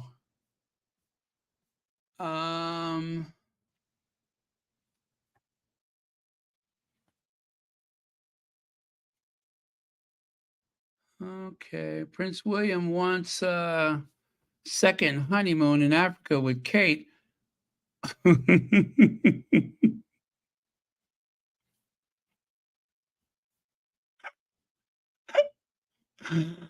Oh, okay. Let me see. Baron, bots don't donate. They can. Oh yeah, because they use bots. That's why they don't have the ability to fundraise like we do. I got you. I got you. Okay. So, yes, Kate's birthday is today. That is the 9th of January. A great opportunity for some honesty from British people, BP, Buckingham Palace. Prince William to leave Kate behind in 2025. Royal duties. Prince of Wales plans for 2025 are being formulated, and they won't reportedly include the Princess of Wales. Well, pretty much 2024, he didn't mean to do much with her. If you all recall, in 2023, it was reported that William and Kate were going to do things separately, and that William did actually go to New York and Singapore without Kate. And Kate showed up at one of those military things wearing those Lululemon yoga pants to try to get attention while William was in Singapore. So, yeah.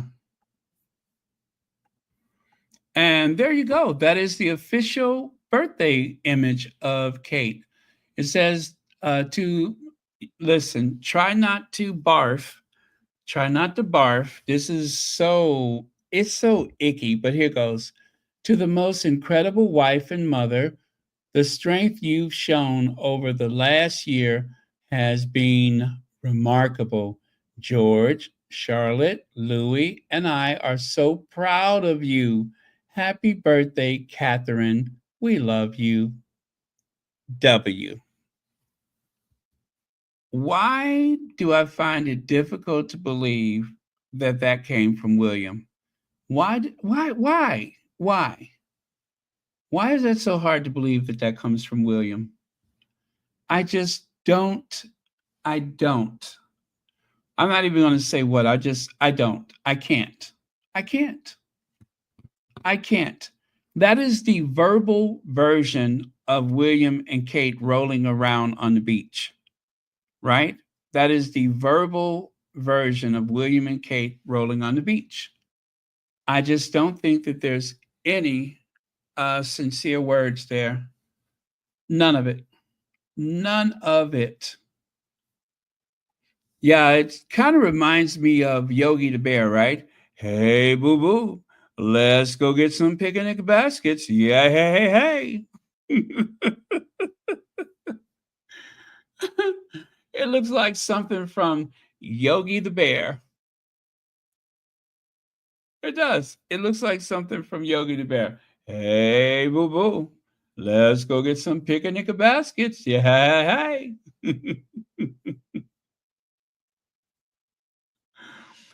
If you ever hear that she was the victim of a bear attack, it will be because she wore that picnic scarf or picnic, whatever that is.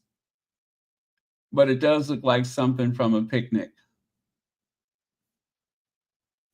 Hey, boo boo.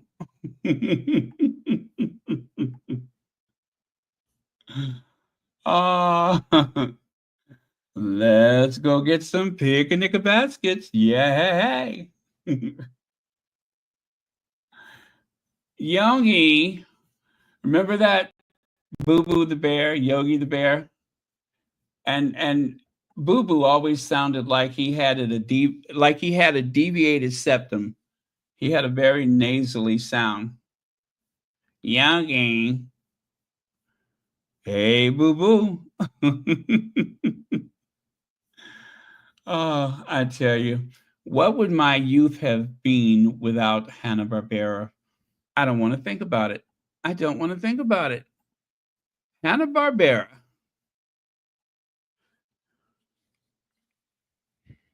Okay, I have the evidence right here. Check it out. See there? There's Yogi the Bear. There's Boo Boo with the blue plate. And there's the picnic basket. He sounded like he was a New Yorker. Picnic basket. Hey, Boo Boo. Yay.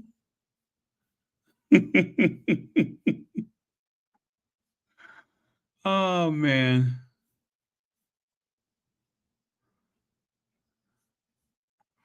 Yeah, signed with a W. William Middleton did say that. Let me see. Why name your kids like you don't know them? Right. Right. Why are you naming the kids? Why not just say the children instead of naming them like you don't know them? That does lack a certain level of intimacy, doesn't it?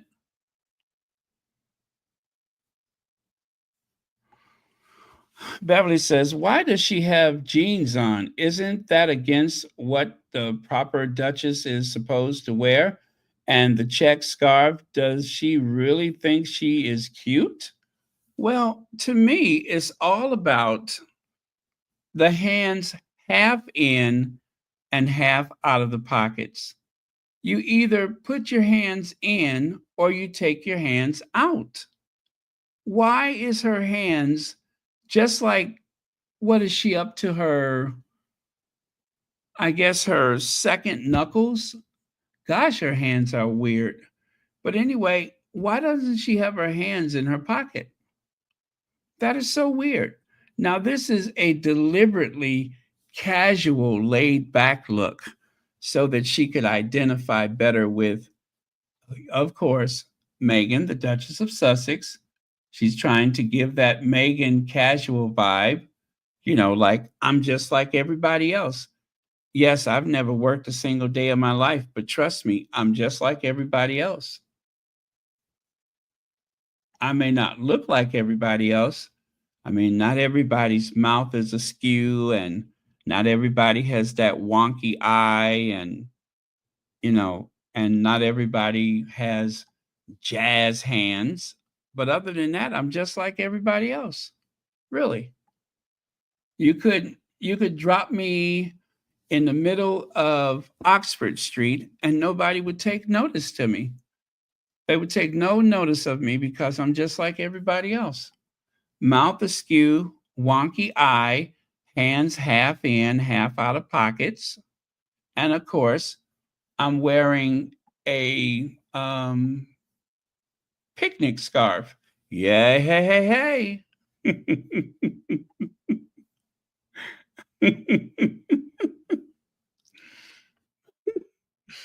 Yeah, I'm wearing a picnic scarf. Of course, I'm like everyone else, right?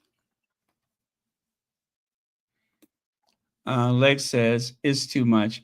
If she wanted to have a Guess jeans ad, take off the coat, blanket that is, and do something with the face and hands. If she wanted to be a commercial model, she needs to go. I'm sorry, she needs to have friends, right? She needs to have some friends around.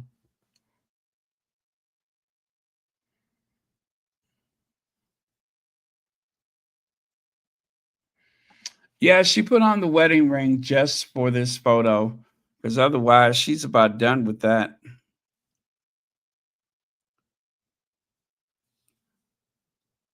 She don't want that jinx. She's just about done with that ring. She only wears it for special occasions. But I don't get the picnic scarf. I don't get that picnic scarf. That was just too much. That's, you know what I'm saying? Why? Why even bother? What was the point of the picnic scarf? Unless you're auditioning to play Boo Boo, you don't need the picnic a basket scarf. Hey, Boo Boo. Gosh, Yogi, she's wearing the picnic. Hey, hey, hey, hey. Oh, man. Yogi Bear and Boo Boo. Boo Boo the bear. That was his name, right? Boo Boo? Hanna-Barbera. And check it out. That made front page William's birthday message for Incredible Kate. For Incredible Kate, you guys, this did not trend at all. I want you to know this did not break the internet. It just didn't. It was barely noticed. And I'm pretty sure for most of you all, this is the first you've seen that image of Kate. Nobody noticed and nobody cared. There it is on the Mirror, the Daily Fail. Let's see. They are trying to cosplay Meghan's Instagram pic. Here. It's even black and white, isn't it? Thank you very much for the super chat, Legs. Yep. Hey, Boo Boo. Let's go get some picnic baskets. Yeah, hey. I cannot stop saying that. Okay.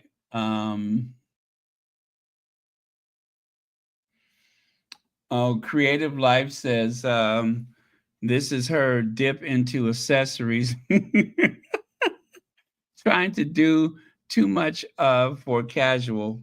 I'm sorry, trying to do too much for you know what I mean. Okay, let me do that.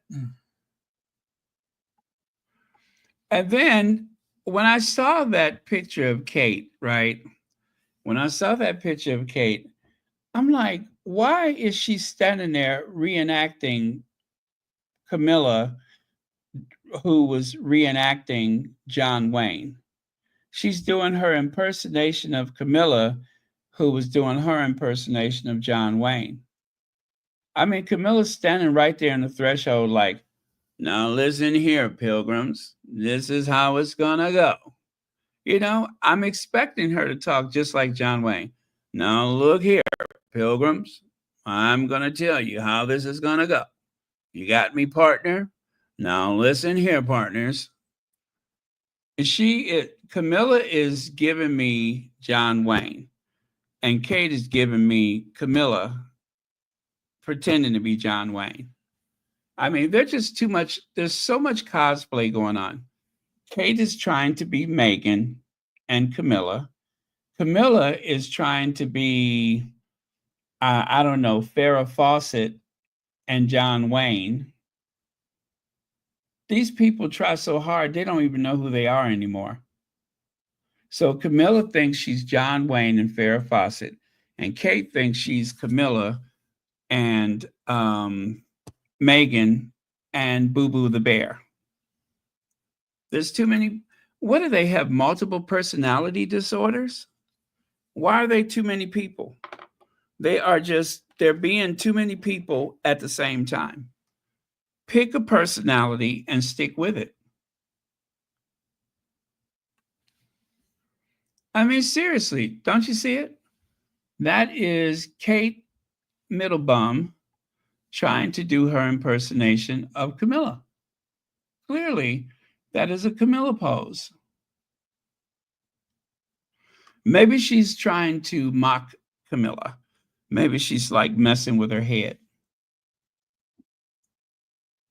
Maybe that's what it is. Maybe she's just trying to mess with Camilla.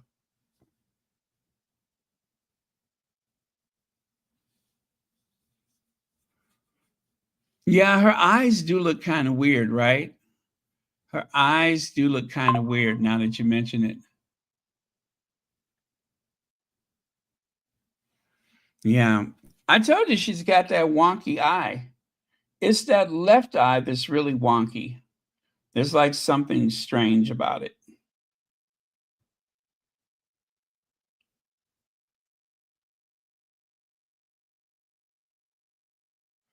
Mm-hmm. Oh, okay. I'll try that another time.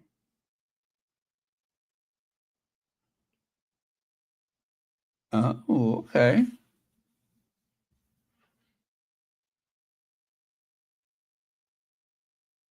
Hmm. All right. I'll take a look at that again later. Uh, Let me see. Leg says, is it giving everyone else high school prom pics? You typically have option like one, sitting on a chair, two, sit, stand, lean on your graduation year, three, get close up of leaning on mirror, etc. Right? If you mean as in Sears Portrait Studio, because if it's not senior prom, then I say it's the Sears Portrait Studio. And they're still pushing the black and white photos. They just have to do um, Harry and Meghan. They have been on this for quite some time. They keep trying to be Harry and Meghan.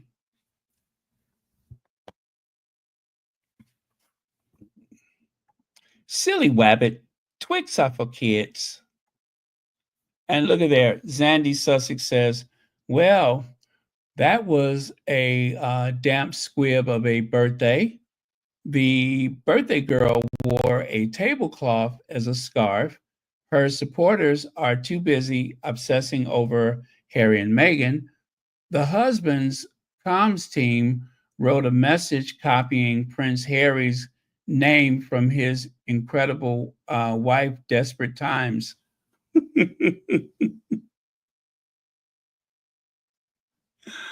uh, okay, okay, that's it. I would say she completely summed it up. She completely summed it up.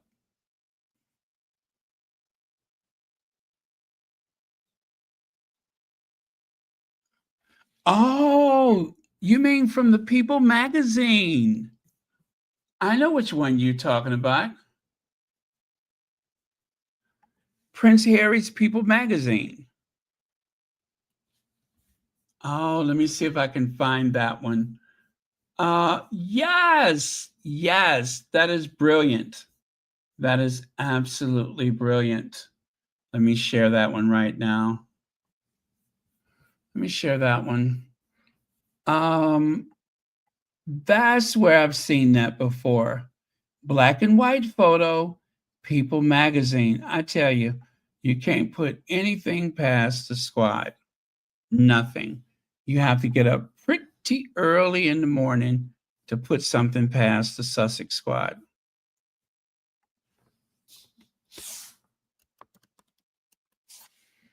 Yep, you got to get up pretty early in the morning.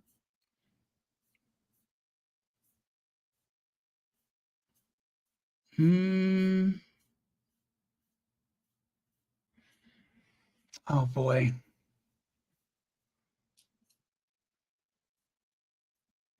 Okay, that is not going to work like that. Let me just do this then. I got to do this another way.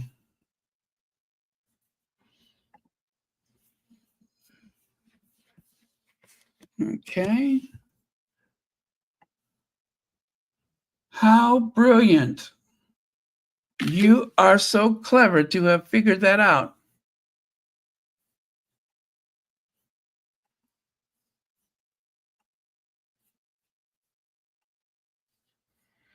That is exactly where that pose comes from. That's it. Smile and all. Thank you, Vanzola. Look at there. There we go. See there? Copycat strikes again. Copycat strikes again. Uh-oh, going the wrong way. Oh, wait. There we go. Let me take that away so you can compare. Copycat strikes again. Copycat, copycat, copycat, copycat. Copycat strikes again. That is Harry's People magazine pose. That is Prince Harry's People magazine pose. She stole it. She hijacked it, plagiarized.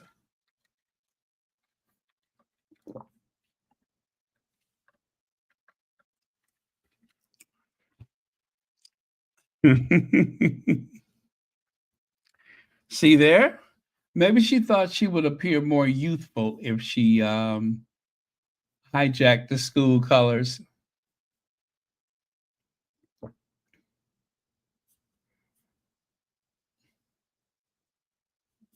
Well, you guys, Kate was hoping to break the internet, and I think they assumed that William's little soppy statement there was supposed to draw everyone into Kate's birthday, but it barely made a ripple.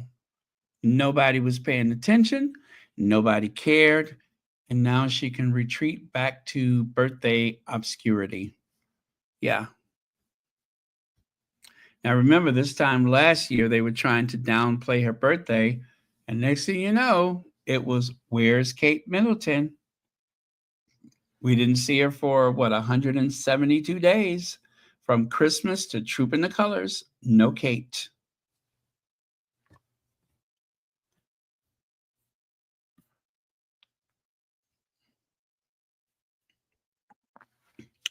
And see, the difference is that Harry isn't wearing anything that would steal attention away from his face. Absolutely. Harry is just being himself. Kate is being highly pretentious. This is so pretentious because why are you in a studio? That is a studio image. Why wouldn't you just, you know, that's what makes it so strange is that she has the plain white background. It seemed like if you wanted to be casual, you would be casual. How do they get this wrong? How do they always get this wrong? Always. Not sometimes, every time they get it wrong. It was wrong for Camilla. It's wrong for Kate. It does not work. This, whatever they're doing, does not work. Just like this natural stroll through a field of wheat and barley and oats, whatever she's doing. Look at how stupid her face looks. She doesn't have the face for this. She doesn't look natural. She looks like she's about to burst into laughter or something. Not because there's something funny, but just nervous. I thought this was just the dumbest thing they could have done. Dumb. Ridiculous. The Herbal Essence shampoo commercial. The fresh as a summer's eve. Right? This is pretty bad. Wheatfield, Timu Twigs. Timu Twigs. Absolutely. Another failed attempt. Another failed attempt of relevancy.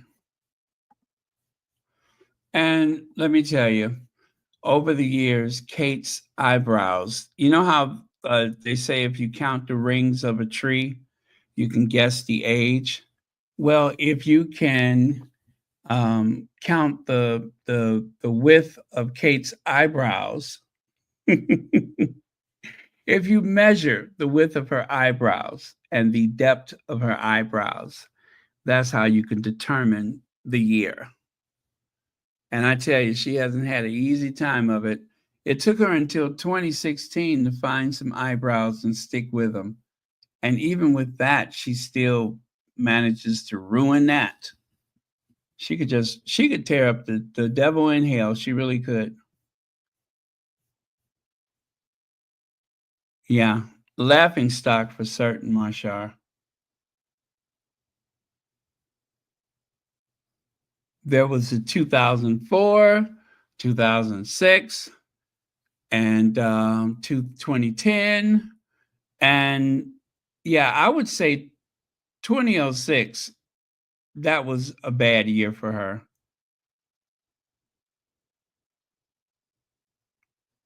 And I'm trying to remember.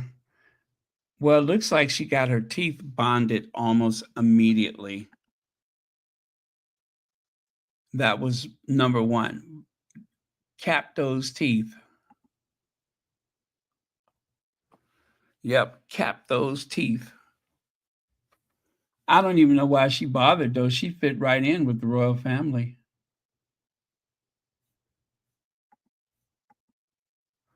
Yeah, so from that natural fresh wash makeup that she had in the beginning, and now she has turned into the Princess of Wales, and not a very good one either. But yeah, she's turned into Kate Middleton, the Duchess of Cornwall, now Princess of Wales. I don't know what happened. Something happened. But eventually, she's going to turn into Carol. She's going to turn into Carol Middleton. Yep, she's going to turn into Carol Middleton. Maybe that's why she always looks so afraid. I don't know. Maybe that's why she always looks so fearful. And this one, the grimace. Oh, the grimace, the grimace, the grimace. Today, I yes, guilty, for the purposes of research, I had to watch them. I just had to. And this is that very pitiful face that she made when she reminded people, okay, let me set it up for you. She said, Rebecca English, the gatekeeper, said that Meghan probably should not have mentioned Guy. She says that Meghan was using Guy to promote her show. And even the other lady on the show, the one that, is the moderator, she said, well, it would probably be uncomfortable for some people, or shocking or surprising, however she put it, because she said that if Guy is going to figure prominently, even in the background, if Guy is going to be kind of noticeable, then it just makes sense that you would let people know that Guy will be there because, Guy has died. And yet when the show starts, there goes Guy. So Meghan mentioned that, right? So that it wouldn't be confusing. But Rebecca English, she insists that Meghan didn't have to do that and that she should have just had a memorial at the end of the first show or whatever show that the Guy was in. And I'm just like, are you serious? Are you serious? She just had to say something critical for no good reason. Even the other person on the show thought that that was ridiculous. Totally thought it was ridiculous. And I think it was ridiculous. It was just very unnecessary. It was very unnecessary to say that. Meghan was just trying to let people know that Guy was a very important part of her life and that Guy's appearance, excuse me, in the episodes of With Love, Meghan guy is going to be there. So she's just letting people know. Rebecca English thought that she was, she said, well, it just making me a little uncomfortable.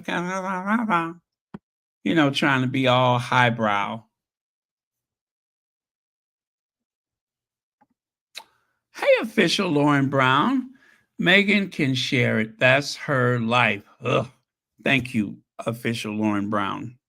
And thank you so much for joining us.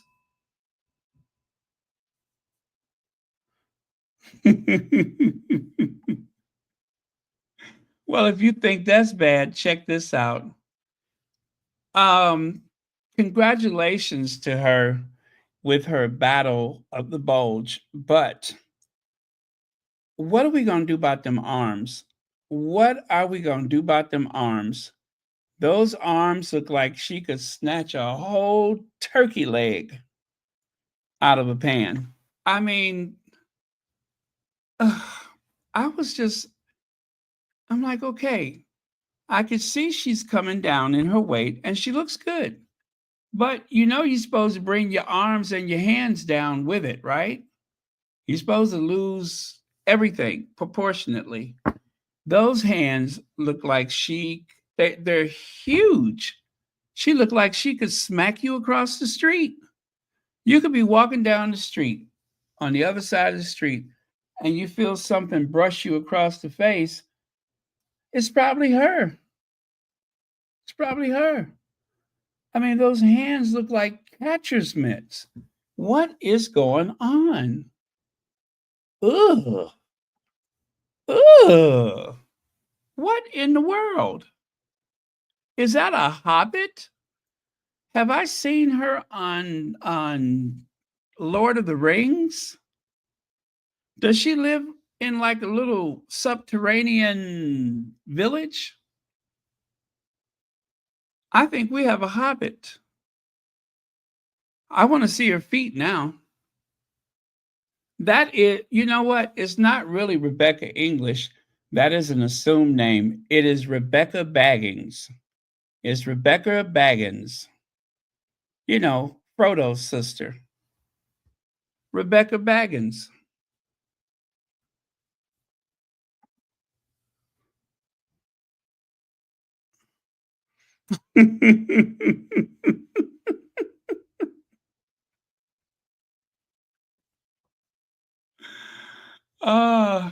Well, I don't know, Lex. Why don't we compare?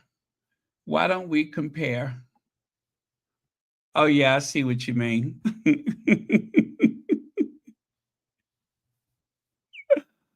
uh, I see what you mean. I was just like, that looks weird.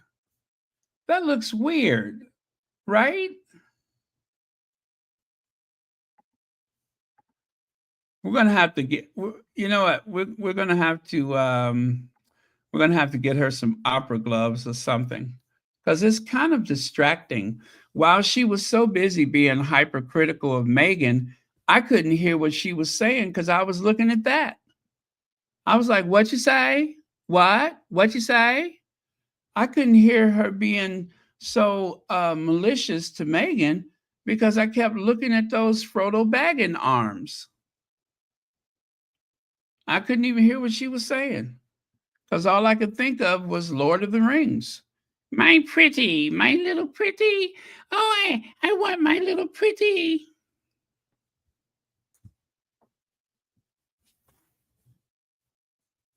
Yeah, it just looks a little strange. That's all. Yeah, see there? Anyway, um, cute dress, right? No, it's not.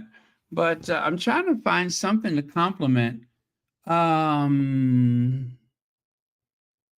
I'm trying to pay her a compliment. Um, I got nothing. I got nothing. Yeah. She's mean though. I don't like her.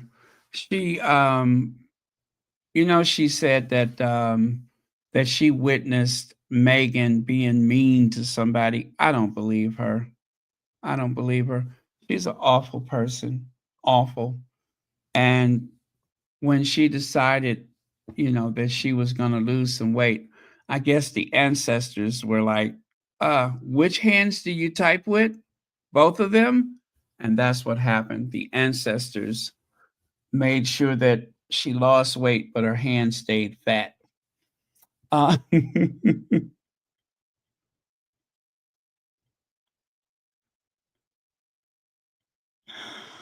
I don't know, Leslie. But thank you so much for pointing that out. And thank you for the super chat. Yeah, we don't like her. She's so cruel, and she makes up stuff about the Sussexes. And anyway, that is karma. That is karma for you. So, by the way, if anyone is triggered by those massive hands, please feel free to turn it off, because I don't want you to get triggered. I don't want you to think of the Adams family, like that hand is gonna go crawling through your bedroom and crawling up on your bed and crawling up on your chest and wrapping those fingers around you. I don't want you to have nightmares.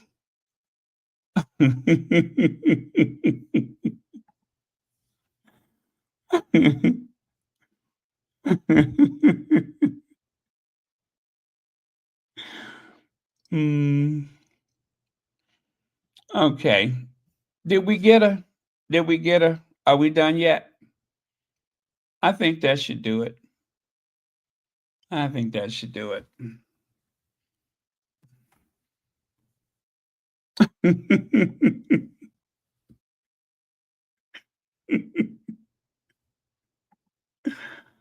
uh, mm, well,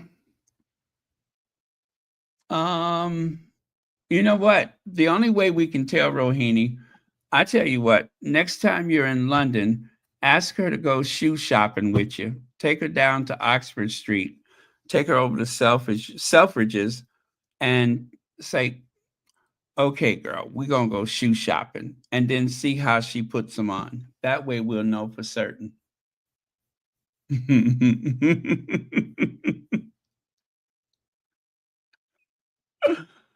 uh, oh, man. Okay, so long as we got her, I think we got her. I don't think she'll be any more trouble. I would, tell her, I would ask her for a truce and then say, can we shake on that? But I'm afraid. I'm afraid to shake hands with her.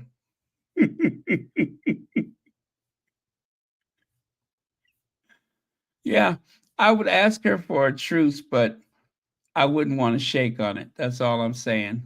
We could have a truce, but I certainly would not want to shake on it.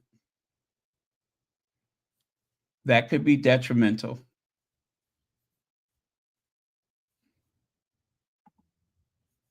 Maybe she's one of those people that squeeze your hands tight when she shake. The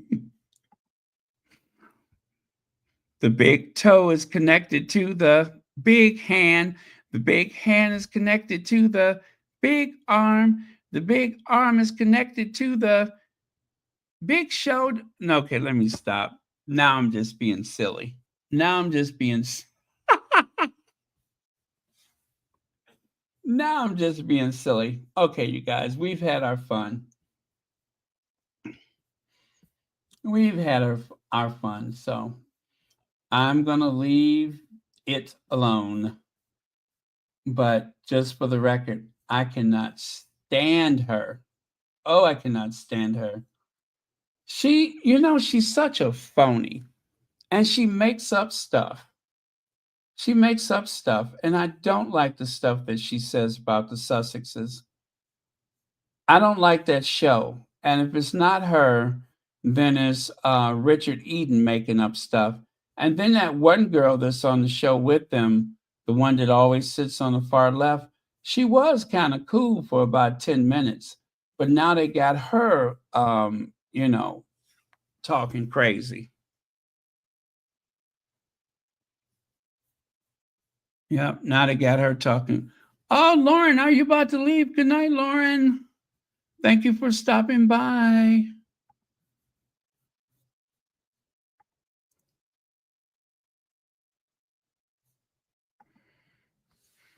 Do you guys remember the television show Prisoner Cell Block H? I think in some countries it was just called Prisoner. Do y'all remember B. Smith and Lizzie? B. Smith and Lizzie? Why does she remind me of B. Smith? Remember B. Smith? She reminds me of B. Smith. Right? Is that B. Smith? Maybe that's B. Smith's daughter.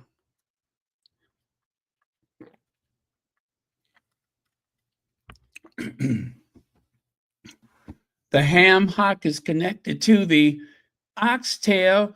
The oxtail is connected to the pork shank. The pork shank.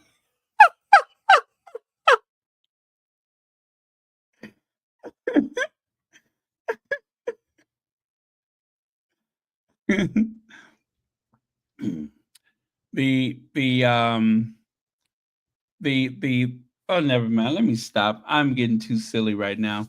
Okay, you guys, I think I've said enough. I think she got the message. I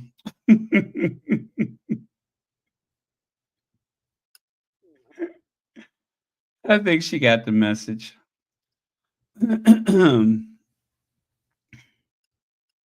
You think so? I think she got the message. Leave Harry and Meghan alone. That's the message. The Sussexes could have been living like the Tindalls all this time. That was the other thing she said. She said that the Sussexes could have been living like the Tindalls, right? Was it her or was it Richard Eden? I think it was her. It was the Hobbit. You guys, listen. The Tindalls were not that close to the throne, okay? Harry is still fifth in line to the throne, okay? If Charles is gone and William is disabled or gone, it would just be common sense that Harry would actually be in the prime position to run things as a regent, right? Harry would be the logical regent. I'm not saying that he would or that he wants to, but he would be the logical choice as a regent. So hear me out.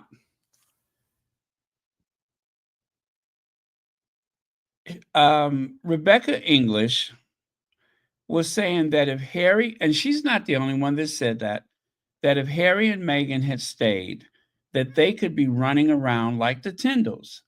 Now, I don't know if Harry would want to make 250,000 pounds from a Chinese spy for advice on horses, because that's what Zara did.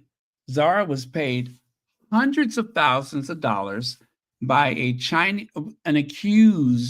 alleged Chinese spy for advice on horses.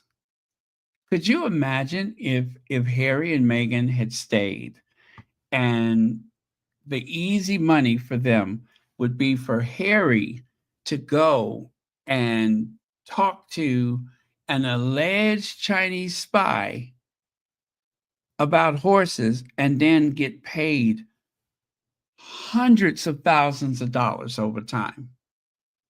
Now, how would that work out? First of all, I don't think Harry would want anything to do with that. Second of all, the reason why the Sussexes are not over there is because of jealousy. because of petty jealousy. Now, I'm sorry to point this out, but Zara Tindall is not all that. And Mike Tindall is even less. They are not as, you know, they're not the Sussexes.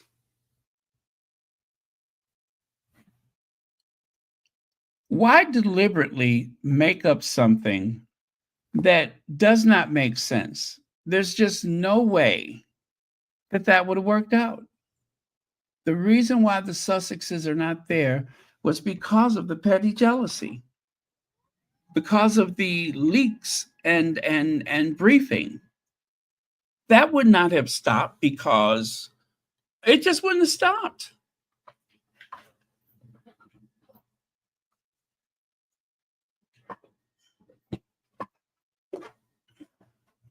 They're making up stuff. They are deliberately making up stuff. It makes no sense. Like Will and Kate all of a sudden would have been nicer to the Sussexes if there was no Mike and Zara Tindall. And how many years would Harry and Meghan have to wait before they could do the stuff that they wanted to do independent of William, independent of Charles and Camilla and Kate? So that doesn't fly.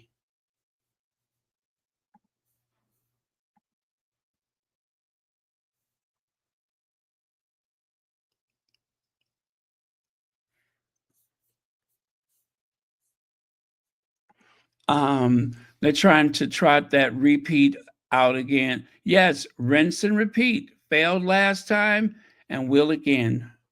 Thank you so much, Diane Hawkins. That sums it up perfectly. That really does sum it up perfectly.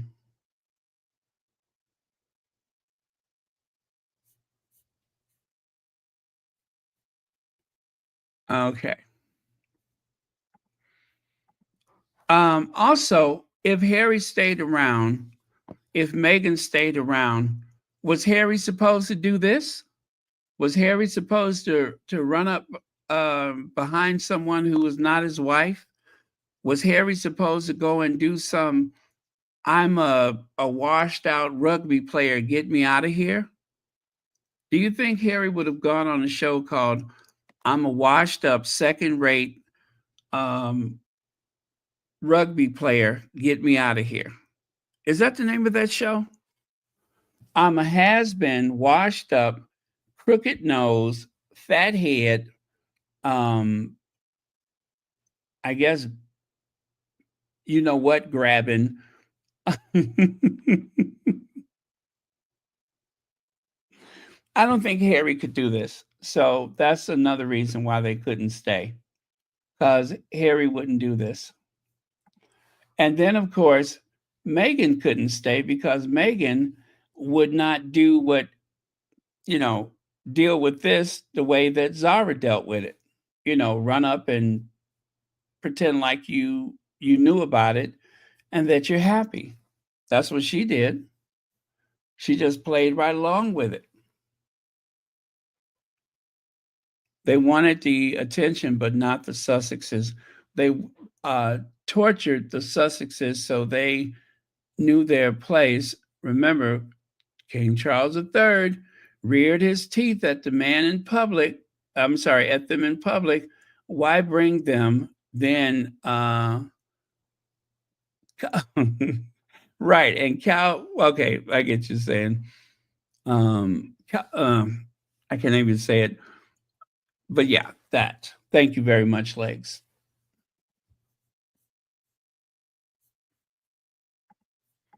And also, okay, maybe Harry could have done this.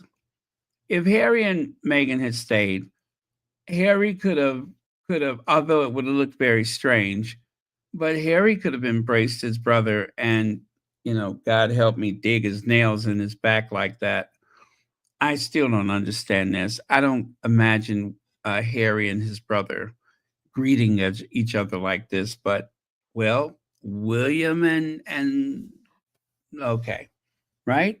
So that's another reason why the Sussexes should not have stayed. Also, Meghan would have never driven through the English countryside at 91 miles per hour. She wouldn't have done that. Zara the tongue ring Tyndall has done it, but I don't think Meghan would have drove through the English countryside at 91 miles per hour. And also, Harry has never dislocated his nose, so he wouldn't have had to get his nose relocated, right?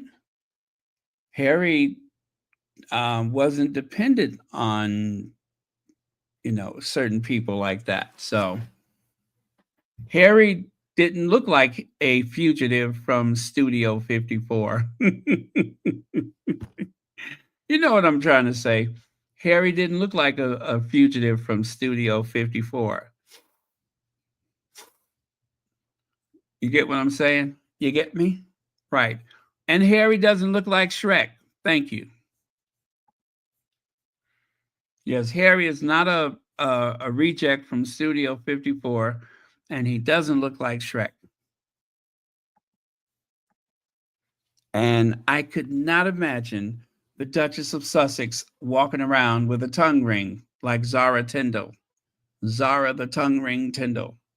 So the Sussexes and the Tyndalls are very different. Let's just start off with the fact that the Sussexes are global phenomenons. They are global leaders, right? They are global leaders. You can't say that for the Tyndalls, the Philip Tyndall family.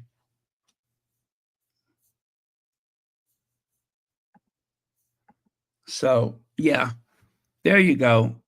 Go ahead and let it out. You can cry, Mike Tyndall.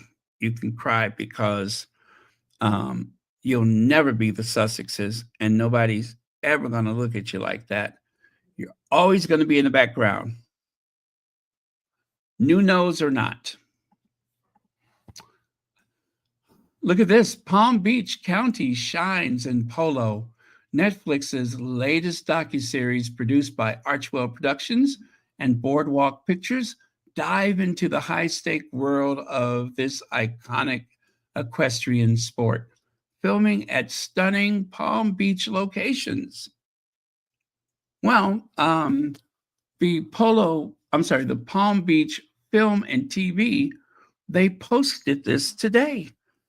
They are so excited about the polo on Netflix. So every so often, some new site or magazine or whatever will run that story, especially the ones from Florida, because they're very proud of the polo docuseries. They're very proud of it.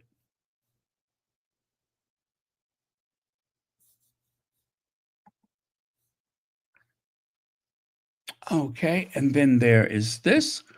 Well, I'm not going to bother with that, but this is part of the same article. And I'm almost done, you guys. I'm almost done. Check that out. That is part of it. The production facilitated with permitting assistance from staff at the Palm Beach County Film and Television Commission showcases the area's natural beauty and thriving polo community. Hear, hear. Hip, hip, hooray.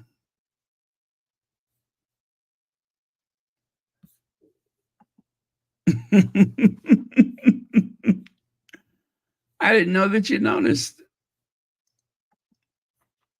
And of course, the real queen and the Duchess of Sussex. You could see that whichever magazine created this, they removed Samantha the Panther from the background. I like this. As a matter of fact, I love the way they have the matching color in the background. That is pretty cool. That is pretty cool. So I'm glad Samantha and that other person is not in the background of this photo. See, if you wait long enough, you can find some of your favorite photos have been, doctored so that you don't have to deal with Samantha Cohen, Samantha the Panther, who never liked Harry and Meghan in the first place.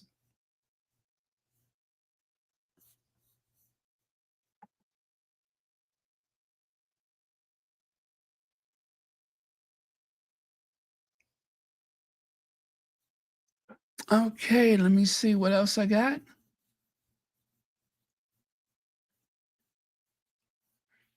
Am I done? Oh, I think that was it. Yeah, this is the last slide. Okay, let me play this sound bite. Oh, I didn't mean for this to be last because it's kind of, well, anyway, let me play it. Let me play it. And of course, this is not to disparage anyone, but as you know, let me just set it up like this. As you know, the Daily Mail and other publications like The Sun, they have totally ignored the people of the United Kingdom. They have ignored their problems, their troubles, their issues, their lack of services, and of course, the fact that they're paying taxes for things that they never get. Like it's hard to just make an appointment at the NHS. You don't know if you'll be able to see a doctor or when you'll be able to see a doctor.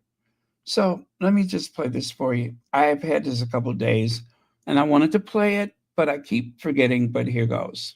And we'll discuss on the other side.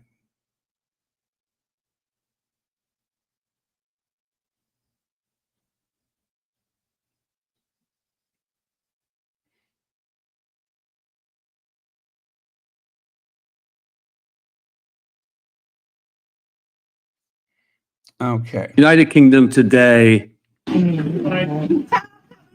Oh boy. How old are you? I am 90. Oh, one more time.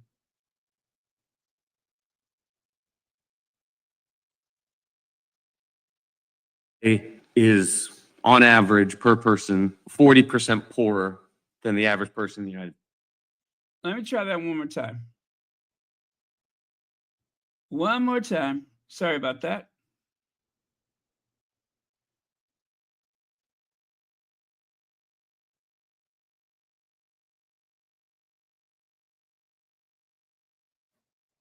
Is on average per person 40% poor.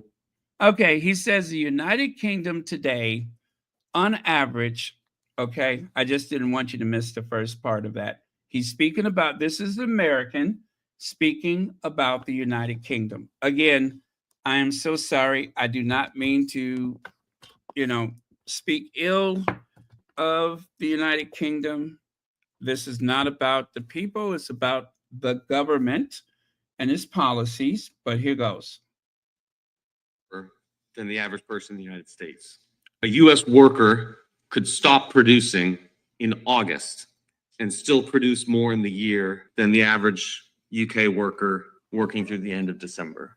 The poorest state in the United States today is Mississippi. If the United Kingdom were a member of the United States, they would be poorer than Mississippi. And the poorest states in the United States today have the benefit of actually growing at a pretty decent clip, 2, 3, 4% per year, compared to 1% of the UK. Okay. I think it, oh man. Okay, let me try it again. I think it stopped. Let me try it again. So the United Kingdom today is, on average, per person, 40% poorer than the average person in the United States. A U.S. worker could stop producing in August and still produce more in the year than the average UK worker working through the end of December. The poorest state in the United States today is Mississippi. If the United Kingdom were a member of the United States, they would be poorer than Mississippi. And the poorest states in the United States today have the benefit of actually growing at a pretty decent clip, 2, 3, 4% per year, compared to 1% of the UK. Oh, Okay, it says keep watching. It's on Instagram, and I'm so sorry. I'm So having the United Kingdom today is, on average, per person, 40% poorer than the average person in the United States. A US worker could stop producing in August and still produce more in the year than the average UK worker working through the end of December. The poorest state in the United States today is Mississippi. If the United Kingdom were a member of the United States, they would be poorer than Mississippi. And the poorest states in the United States today have the benefit of actually growing at a pretty decent clip, 2, 3, 4% per year, compared to 1% of the UK. Okay, that was it. That was it. Now, I don't know where he gets this information from, but I found this, and I'm going to try to see if I can find more of it. But the point that he's making, and this is something that has happened since Brexit, is that the growth of the British economy, I think it's like one of the worst performers, if not the worst performer of like the whole G8 or the rate of growth is very slow.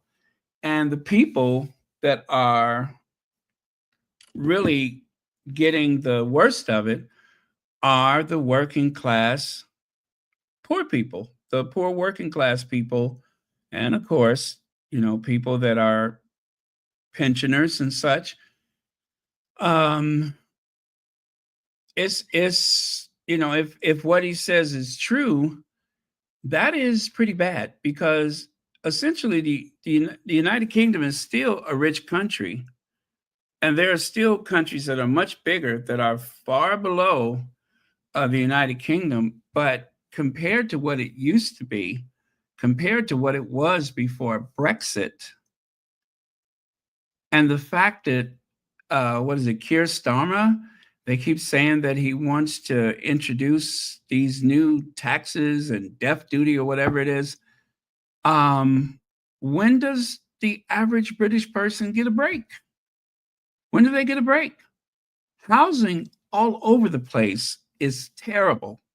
Not just there, but here in the United States, there is a what do you call it? There's just not enough housing, affordable housing available. It's just like that in Canada. It's just like they want to, uh, and this and this is another thing about the United States. Increasingly, big companies are buying a lot of property and putting it on the rental market. They're taking properties away from individual owners or people who cannot afford to buy in the first place, and they're leasing them out, which means that you have a handful of companies controlling the price of housing or rental properties. But the UK is really underperforming, and yet they're giving this big pay increase to the royal family. It seems absolutely bonkers. So I got to find out who this guy is and where he got his information from. I see it says IEA UK, and I haven't done a lot of research on it, but I was like really shocked by what he was saying. I'm like, it cannot be that bad. And again, this is not just about the UK. This is something that is happening all over. Australia's housing market is awful, and most young people will never be able to afford to buy their first property. It is like they are really giving the working class consumers, for lack of a better word, they're giving us the shaft. They are really giving people the shaft. But there's absolutely no way that the UK should be in such a situation, except all those years of the Tories. And now Keir Starmer, who was supposed to be there for the working class, doesn't seem like he's really living up to the promise. Doesn't seem like he's really living up to the promise. Helen says, in that case, then Baron, I'm guessing American nurses could earn more than $25 per hour. What do you earn? Oh God, nurses here make a lot. Nurses here make a lot. Yeah, nurses here make a lot because, medical care here is so expensive and because the government is subsidizing it now. But yeah, there's such a shortage of nurses that not most, but it's not unusual for nurses in the US to make six figures. Not unusual for nurses in the US to make six figures. Clocking 120K a year is not unusual. Depends on what state you live in, and of course, if you're a nurse in a big city, then it's like you're printing money. But even in some rural areas, because of the shortage, they have to pay more just to get medical staff in place.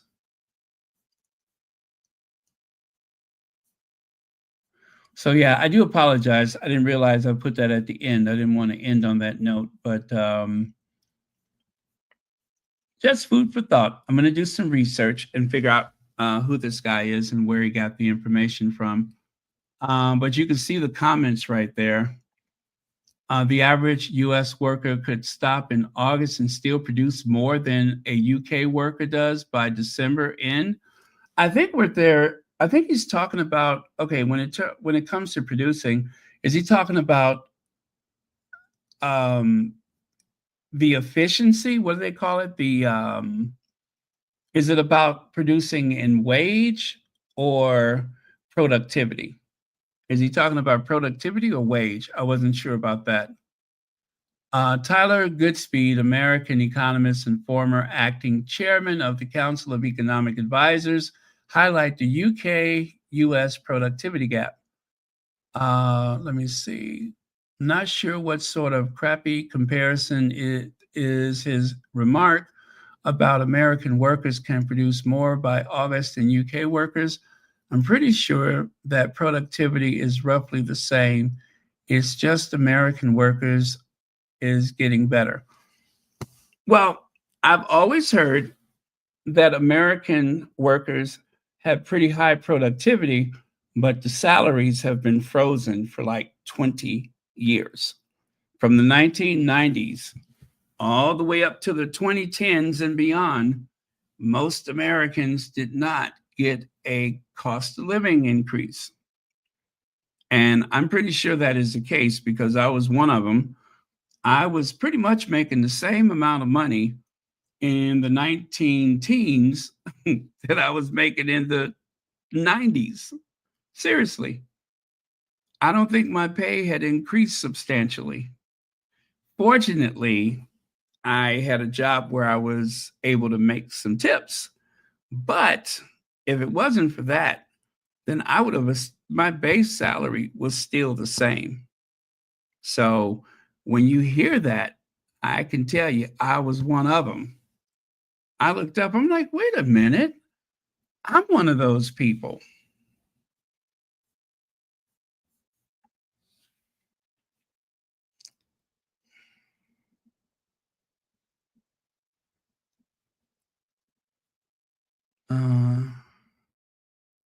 Oh, okay. All right. So anyway, if you have an opinion about any of this, let me know what you think. We are here to discuss, not to judge. We listen, but we don't judge.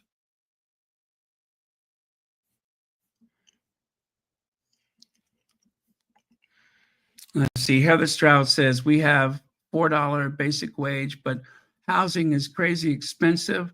Nothing cheap in Australia. Yeah, Heather, I know this because I have been paying attention. I have been, excuse me, I have been paying attention to housing in Australia, definitely the UK, Canada, and the United States. And let me tell you, everybody is screwed. They are really, really taking us to the cleaners when it comes to housing. They are playing in our faces. They are really making life tough And I feel worse for the younger people because the young kids, the new people in the job market, there is so much stuff that they will never enjoy like their parents, right? It's just like buying your first home. It is further and further out of reach for young people nowadays. Further and further out of reach. Yeah, exactly. Exactly. So it's not just a UK thing, but when it comes to the UK, there are certain things that they just pay so much more for than Americans for certain. The fuel prices in the UK are so much higher. On average, in the United Kingdom, you pay almost twice as much for petrol as we do in the United States. Almost twice as much. And that is a constant. That is a constant. Even when if our prices are higher, your prices are higher.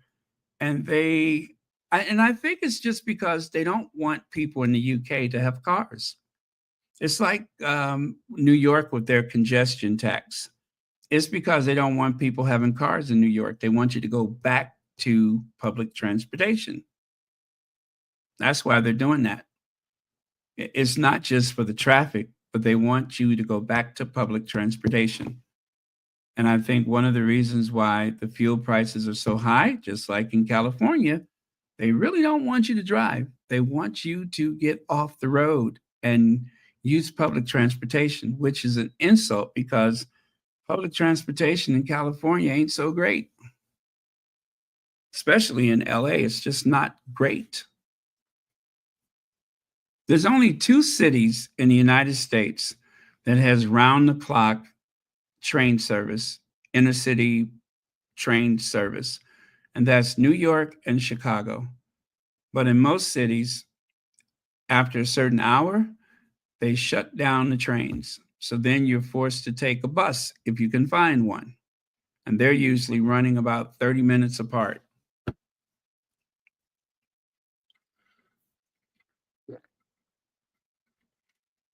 So let's face it, as workers, as consumers, we are really getting screwed over.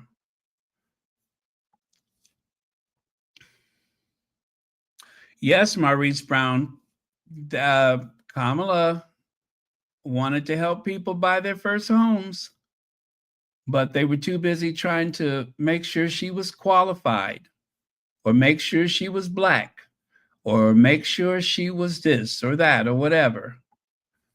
The difficulty in the cost of housing is location. Many people want a house in the city, thus the gentrifies some areas to make this housing work after they run out of space.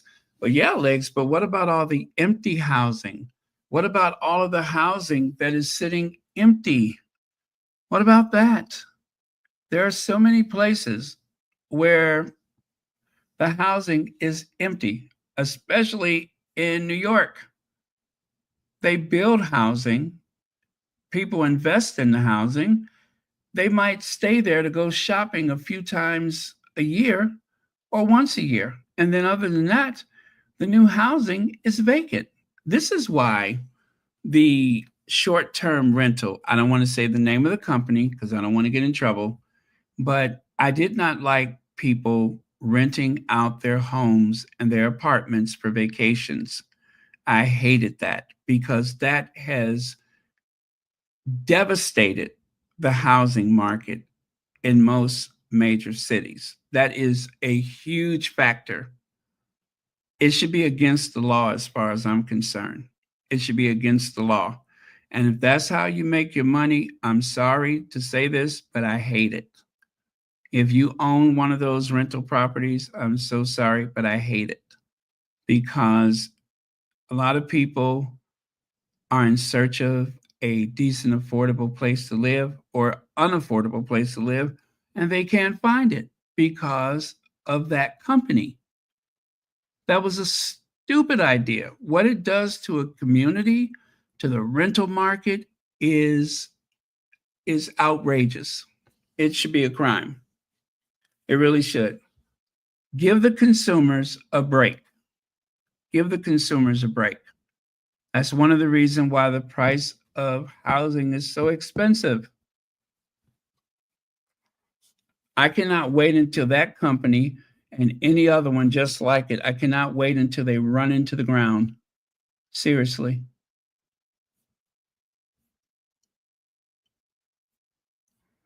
They should shut them down. There are certain cities that have outlawed them, and they should. If you want to visit, stay at a hotel.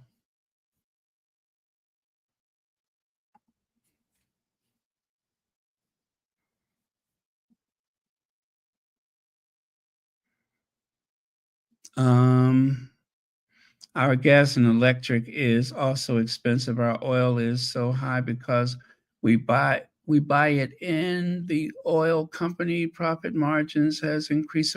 Yeah, Exxon and all those companies, they have never had it so good. They have never had it so good. They have never had it so good. Oh yeah, I've been paying attention. I've been paying attention.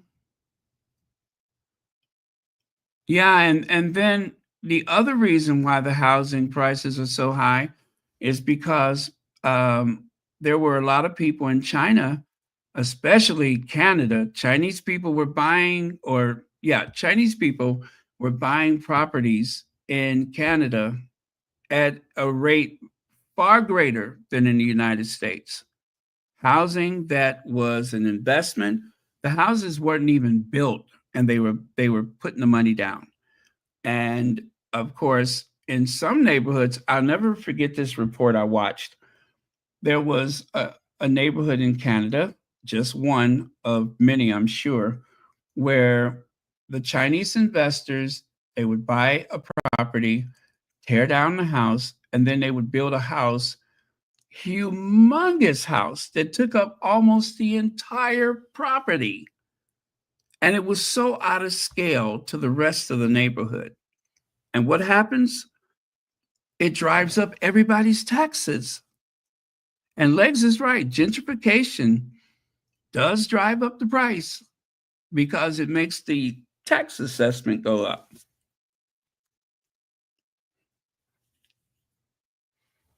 Yeah, something needs to be done about this. Something needs to be done about this because you shouldn't have to work 2 and 3 jobs just to put a roof over your head.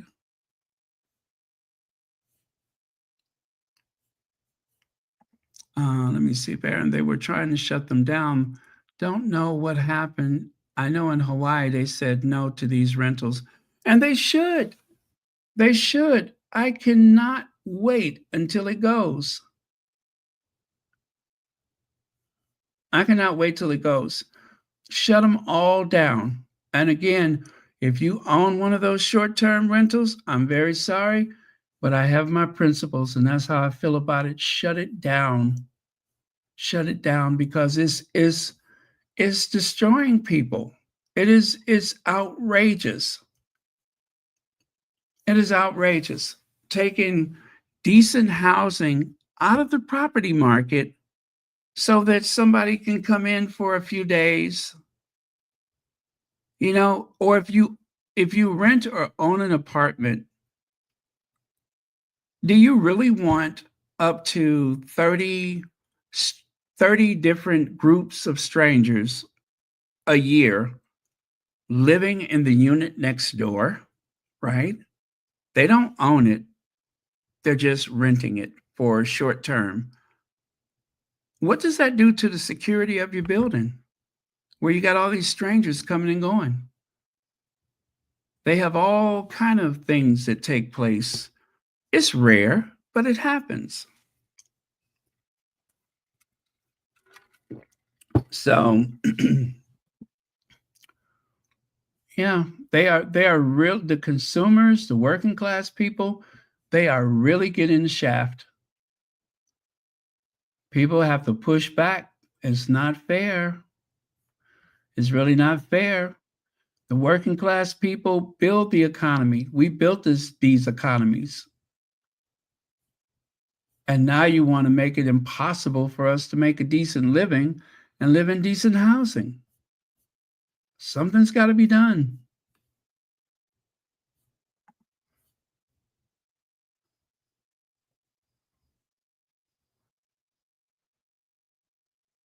Oh, wow.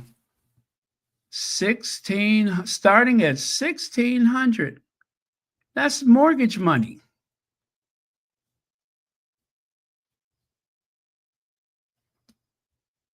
That is mortgage money. 1600. And don't even get me started with these, like, people are buying cars, financing cars. You know, it used to be, what was the limit? Like 3 years, 4 years. Now people are taking 7 years to buy a car. 7 years. They want a lower monthly price, and so they push the calendar back. And by the time you pay off the car, if you still have it, if you still have it, there needs to be an investment for transportation as well as housing.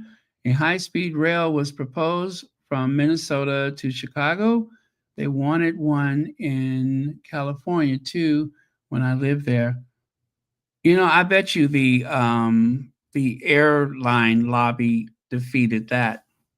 We we used to have the best rail service in the world in the United States, the best rail service, the biggest network on the planet for passenger trains.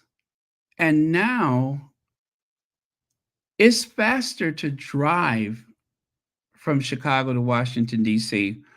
than to take the train. You could drive in 12 hours. The train takes about 17 hours.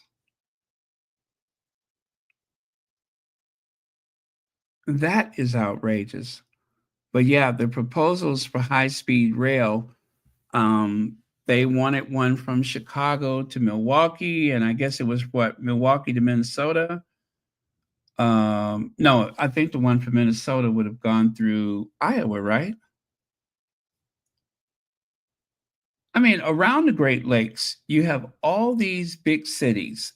It seemed like you would have a network of trains, fast, reliable trains, but we don't.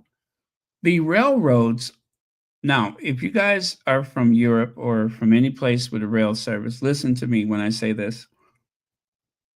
The Amtrak, which is a subsidized rail service, you know, they consolidated all the old rail services and made Amtrak.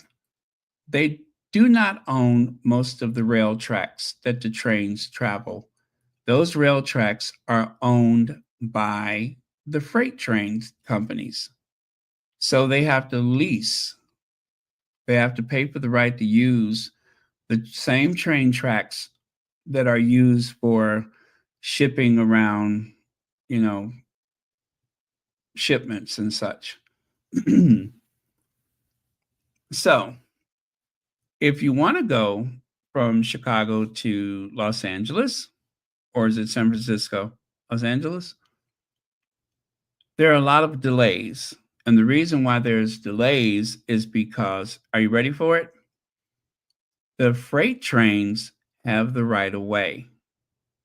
I repeat, the freight trains have the right of way.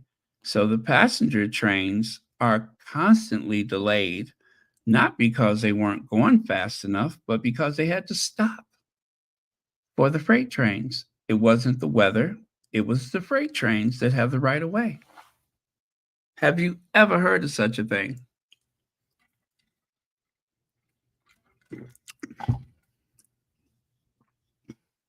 Have you ever heard of such a thing?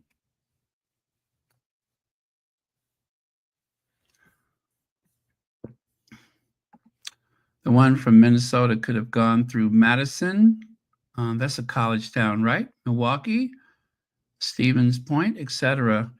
There is a lot of dense population cities in Wisconsin that it could have went through. Yeah, yeah, it could have, but they just won't make that investment.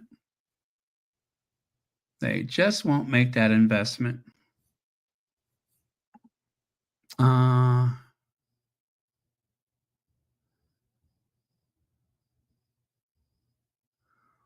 oh, 67. Well, they raised our retirement age here. I remember people used to retire at 55, but 65 had became the norm, right? Now, to get your full benefits from Social Security, what is it, 72, 76? To get the full benefit is 76. 62 is the youngest that you can receive your Social Security. But the younger you are, the less percentage that you get. So if you wait, it's really to your advantage. But you better hope you can live to spend it. That's all I can say. If you have to wait till you're 72 and 76 and all that kind of stuff, I hope you get a chance to spend it. Most people, I think, get it sooner rather than later. What is it? The full benefit is 70? Okay. So 67 is full benefit, 70 is a bonus. Okay, got it. Got it. Okay. All right. I didn't think this would be a very interesting topic, but you guys are really what do you call it? Smashing it now. I'm enjoying this. Hazel Jones said, "Oh, that's for someone else." Sorry about that. But I guess given the medium age of everyone on Royal Sussex, it is quite topical, I think.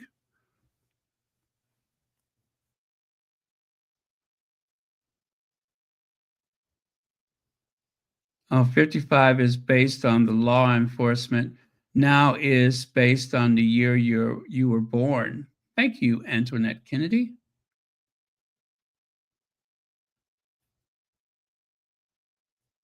Yeah.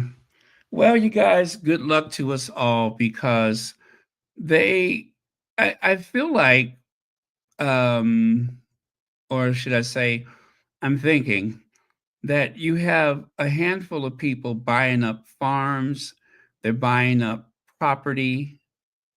Um, they're I thought there were laws against monopolies. And of course, when it comes to media, there was a time when you could not own a newspaper and a radio station and well, actually, you could not own more than one television station within a market, meaning that, let's see, if you owned a television station in Milwaukee, you could not own two stations, right? You couldn't own two newspapers. You couldn't own three radio stations. But nowadays, it's whatever you want to do. It's whatever you want to do. Letting all these big companies consolidate and merge is a nightmare for the consumer. Excuse me. It is a nightmare for the consumer. They are really taking advantage of us. They're really taking advantage. But I really feel, and listen, I'm saying this with all sincerity. I feel bad for anyone that is struggling right now, but the way some of the pensioners in the UK have been treated, oh my God, it's painful to watch. It is painful because just like my parents, they worked very hard to build the economy. That's why I always say the workers are the heroes, not the politicians, certainly not the royal family. we, the working class, we built this economy. We built these economies. And to get to a certain age, and all they could think about is what they want to take from you. A promise made is a promise kept. Time worked equals time paid. Like that lady from the island say, give the people back their money. Give the people back their money.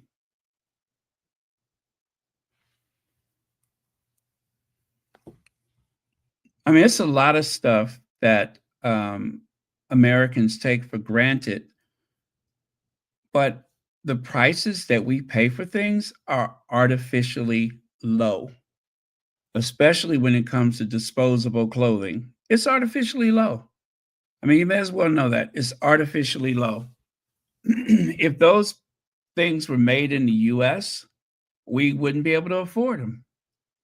But because they're made in developing countries, and you know, a pair of jeans, I believe they said a pair of jeans should really cost $50, not $15, not $10, but $50 or more.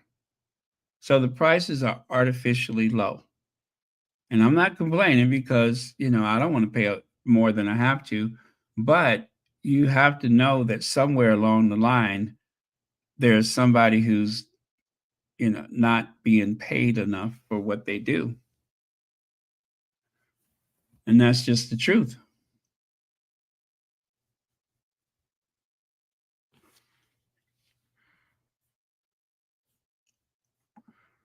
Um,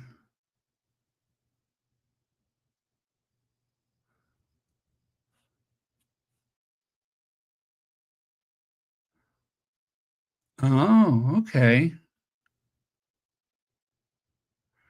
Oh, ouch. Okay. I've been investing in wisely. I can't believe how much more income that I have attained. Right now, starting in 2023, it has been wise to invest in tech growth stock. All right. All right. Well, thank you for that information.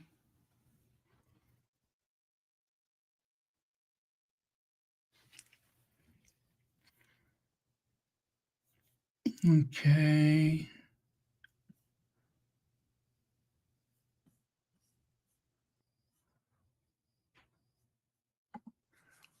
A minimum and maximum, what is that? Age of retirement. Okay. All right, you guys.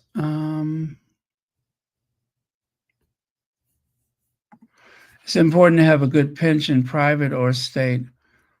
Yeah. Well, and those municipal and state pensions, one of the reasons why so many big cities, and especially the state of Illinois, the reason why they're going broke is because those great pensions, and like I said, a promise made is a promise kept.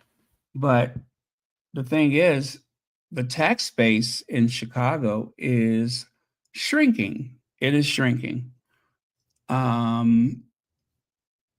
Chicago's population at one point was about 3.6 million people, almost 3.8, I think. Now the population of Chicago is about 2.6 million people.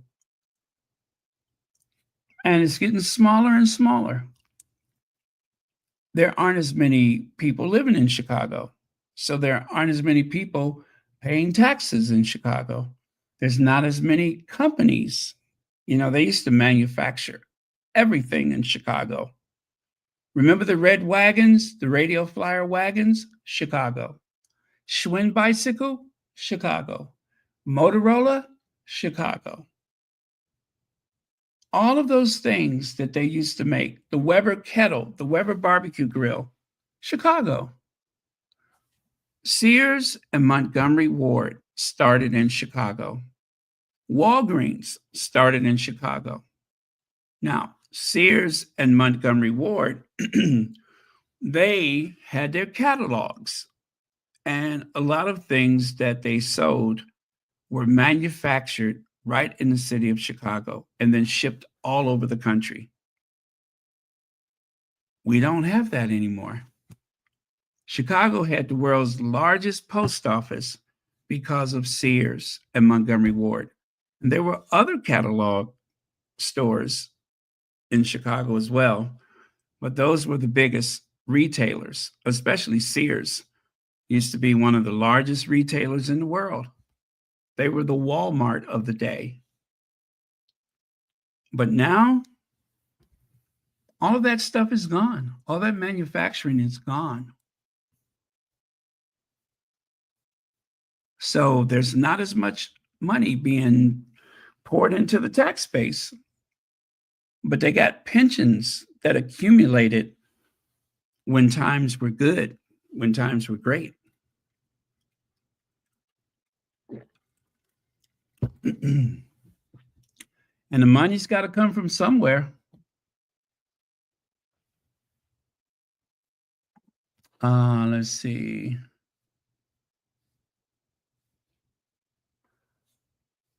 Yeah, we need to get out of here because it's been 3 hours and 18 minutes. This is a very interesting topic, you guys. So let's save this for another time, shall we? And if there's anything you guys wanted to discuss, just try to remember or jot it down somewhere.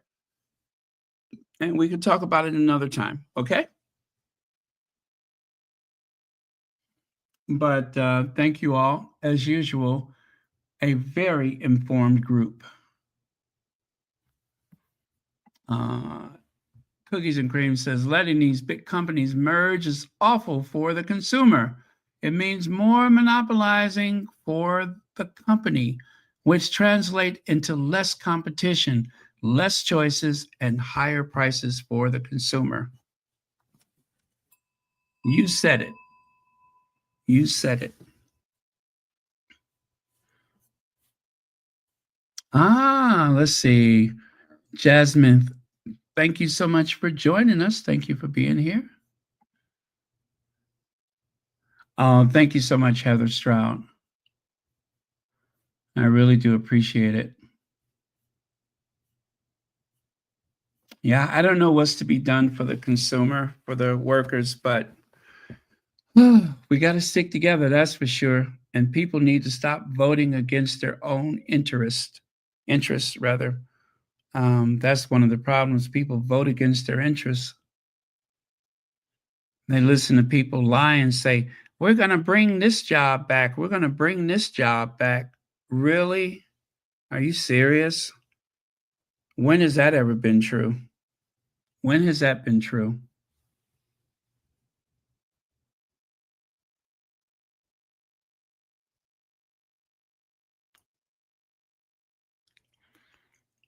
We have gone from a manufacturing-based economy to a service economy, and that is the ingredients for disaster. Do they even still make automobiles in the UK? Do they even make them there anymore? Is Rolls-Royce like the last?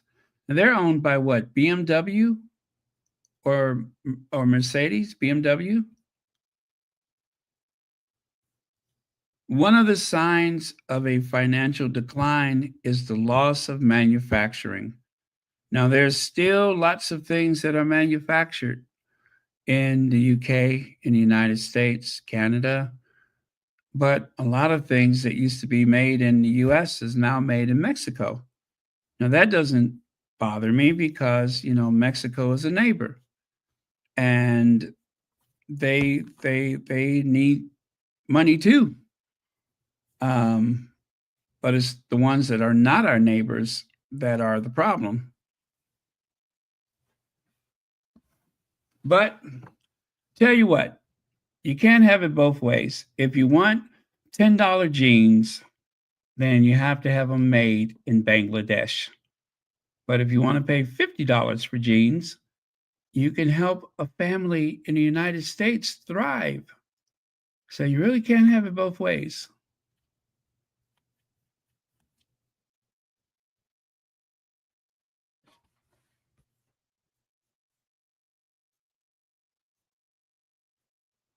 Okay.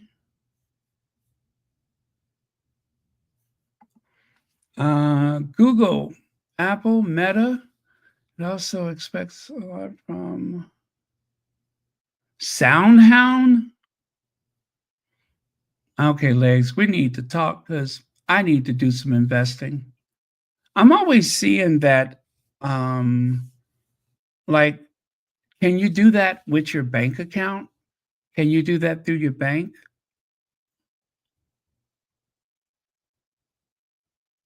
Because a lot of times the bank will say, that you can invest in this or that. Well, what is an okay investment at a bank? What can get you into some good stocks? Because I think that's most people's problem is they don't know where to start. They don't know where to start. I'm sure a lot of people would love to get into the markets, but they just don't know where to start.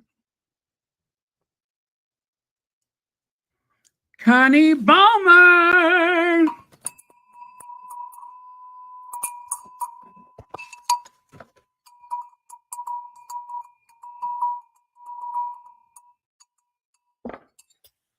Hey, Connie Ballmer, thank you for joining us.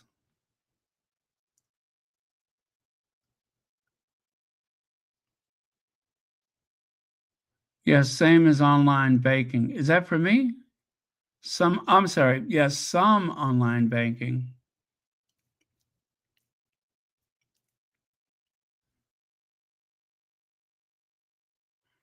Hey, did you guys see where the secondhand clothing market, was it in Ghana? They had this huge fire there.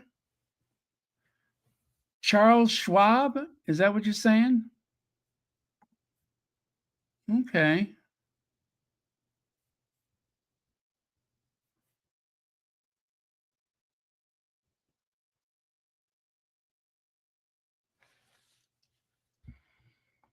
Okay.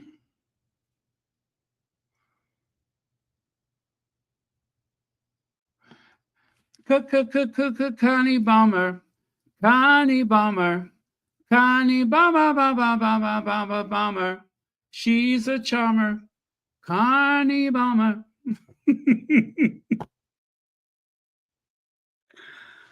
uh,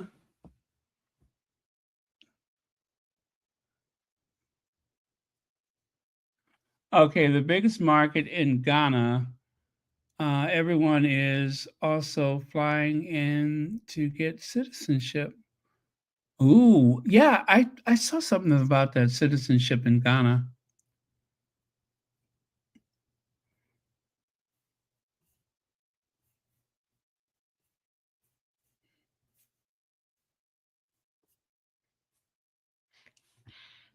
Mm.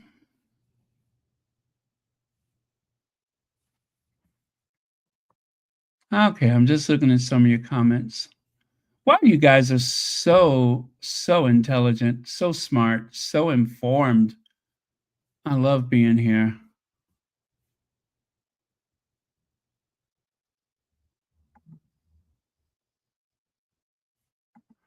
Maybe we need to do a show about investment advice. People can say what they have found that works and what doesn't. Okay. Now, I'm not sure how well, of course, we'd have to keep, you know, what do you say? Cautioning people that these are opinions and don't invest more than you can afford to lose, that kind of stuff.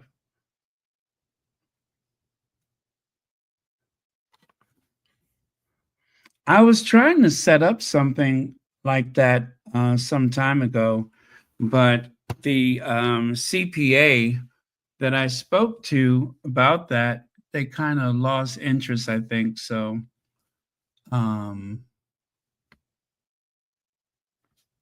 I didn't think about it anymore.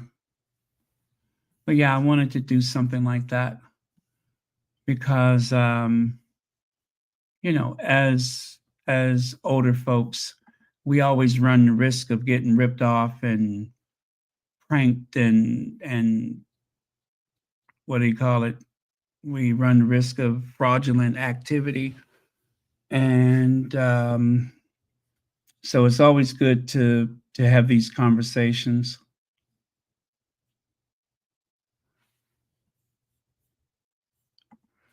Okay, the Vauxhall, right? The Vauxhall, they still make that? And the Mini, I know that's BMW.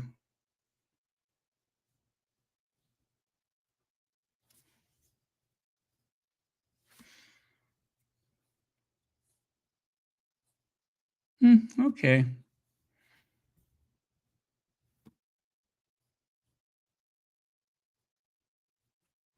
You know, when the Brexit started, it caused a lot of problems for businesses in the UK. A lot of problems where people could not get their products into the European market, um, or they had to go through like a lot of red tape or whatever. That was terrible. That was terrible.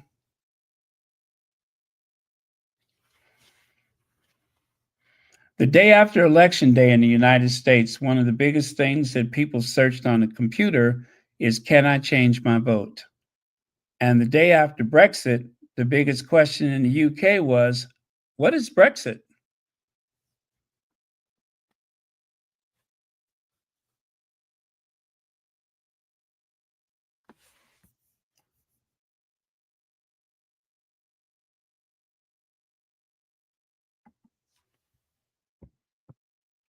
Okay.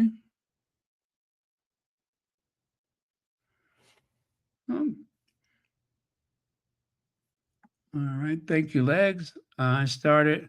If you start your 401k IRA at the age of 20 and invest the maximum amount each year, you can be a millionaire by the time you retire.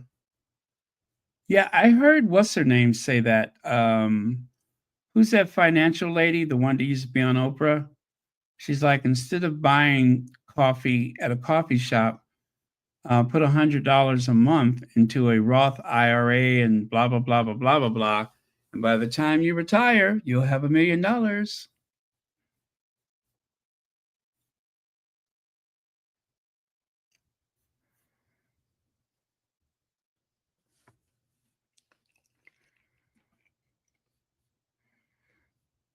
Okay. Susie Orman, that's her name, Susie Orman.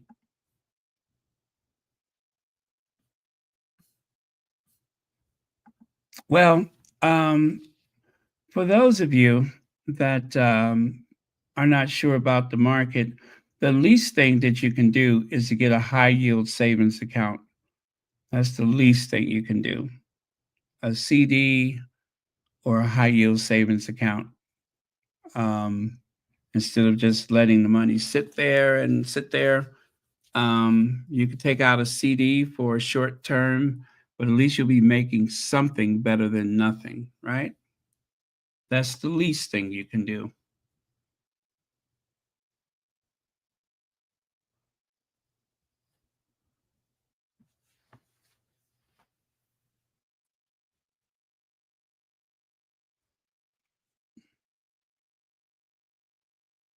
Well,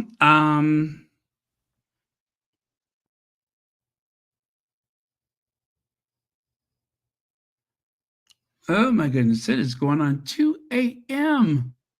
It's going on 2 a.m. You guys, I was doing really good at going to bed early. And I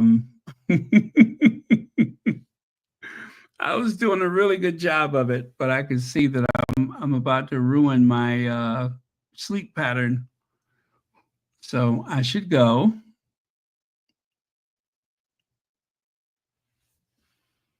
When E.F. Hutton talks, everyone listens. Remember that commercial? When E.F. Hutton was it E.F. Hutton talks or E.F. Hutton speaks? Everyone listens. At Smith Barney, we make money the old-fashioned way. we earn it. Remember that commercial? Of course, you could say the same thing about the host roll. On the host roll, we make money the old-fashioned way. We earn it. Right?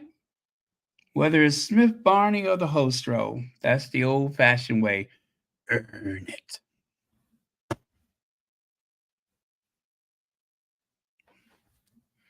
Of course, I'm sure with E.F. Hutton, you don't have to go down to the free clinic every so often. uh,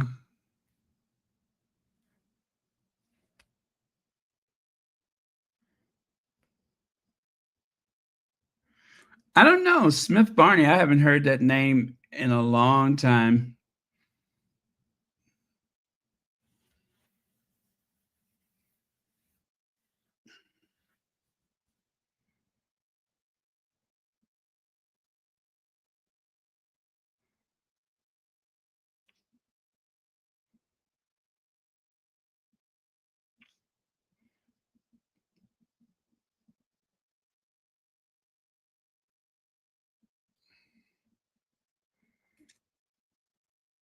Yes, CK, that is true.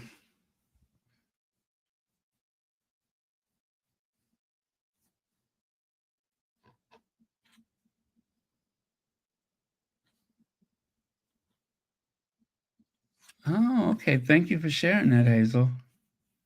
Very interesting.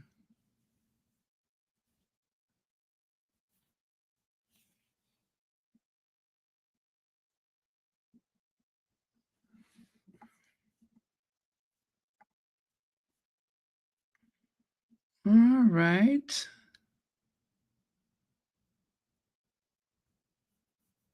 Yes, the U.S. savings bonds. Yes, the U.S. saving bonds. If you want to, if you have grandkids or any young people that you want to set something aside, the U.S. saving bond is always a good choice. If you buy them like when they're, because I think you can get bonds on a monthly basis, right? And they mature over time, and sometimes, at least I think they used to have some that were triple their face value. So, like if you bought $100 bond, by the time it matured, it could be worth like 360, something like that. Those aren't good investments. I mean, they're guaranteed by the federal government.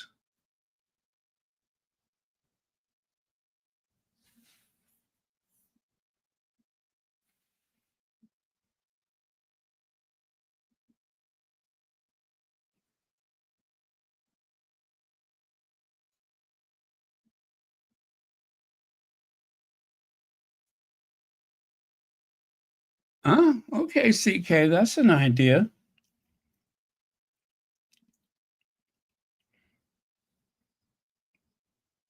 You're right, Jules. I'm out of here. Thank you so much, you guys. Love you all dearly. Thank you so much for the great advice. Um, and as always, thank you for trusting me to do this work. And also, what else? I think that was it.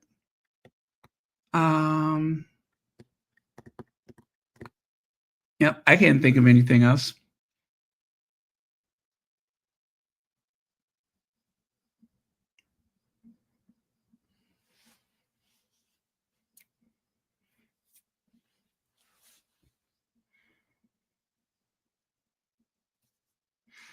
Okay, the island lady it is. The island lady it is. We're going to go to the island lady to say goodnight. And guess what? The microphone didn't go out. Try it again tomorrow, huh? I mean, I think it sounds better. If nothing else, it sounds better. I'm such a stickler for details.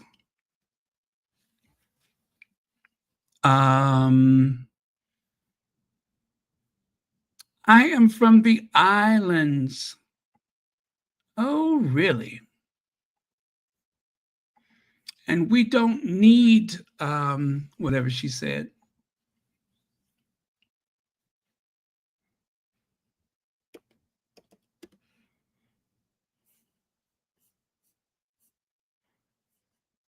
Okay, here we go.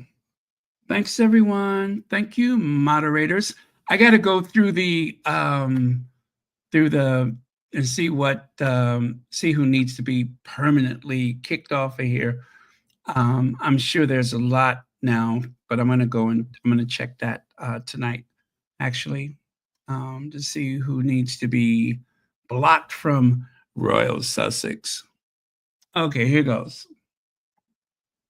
And I love Prince Harry, and Prince Harry should be king. He should be king, Prince Harry, not William. William and all of them in there, Camilla is the wicked witch of the devil himself, because she is part of why Princess Diana is not here. I do not like them. I am from the islands, and we don't need them in the Caribbean. Get lost. Demolish the monarchy. This is 2023, okay? And I will support Harry 100%. I do feel for him. Yes, I do. And everything in the book is the truth.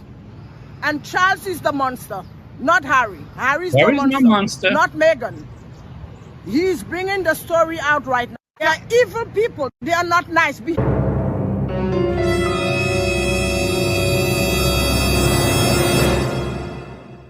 the wall, we all are one human being, and behind that wall there are no difference with me and you and any other Brits. Give the people back the money. They are just welfare recipients, living off the taxpayers of the British people. And the British people are stupid, supporting that nonsense monarchy. It is nothing. It's just a title. It means nothing, a title. I'm angry at them. I love her. And behind the wall, there's no difference between me and you and any other Brits. Give the people back their money. And the British people, they are stupid putting up with this nonsense. I mean, the way the enunciation that she used, every time I listen to that, I'm like, I feel like I have like a little, like she got a little bit of saliva on me because of that passionate outcry for justice.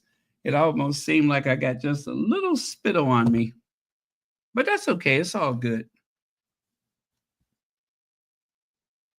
All right. Mifo, thank you so much for being here tonight. Greatly appreciate it. Yes, they're speaking for us. The island people speak for us. There is a certain basic, instinct for truth, right? And there's just no getting around it. They speak truth. They speak truth to power. Another person from the islands. Yes, Prince. Trenchtown wants $245 billion. That's what Trenchtown wants. $345 billion. Yes, thank you. Yes, sir. Yes, sir. That's what Trenchtown wants. Yes. What do you mean?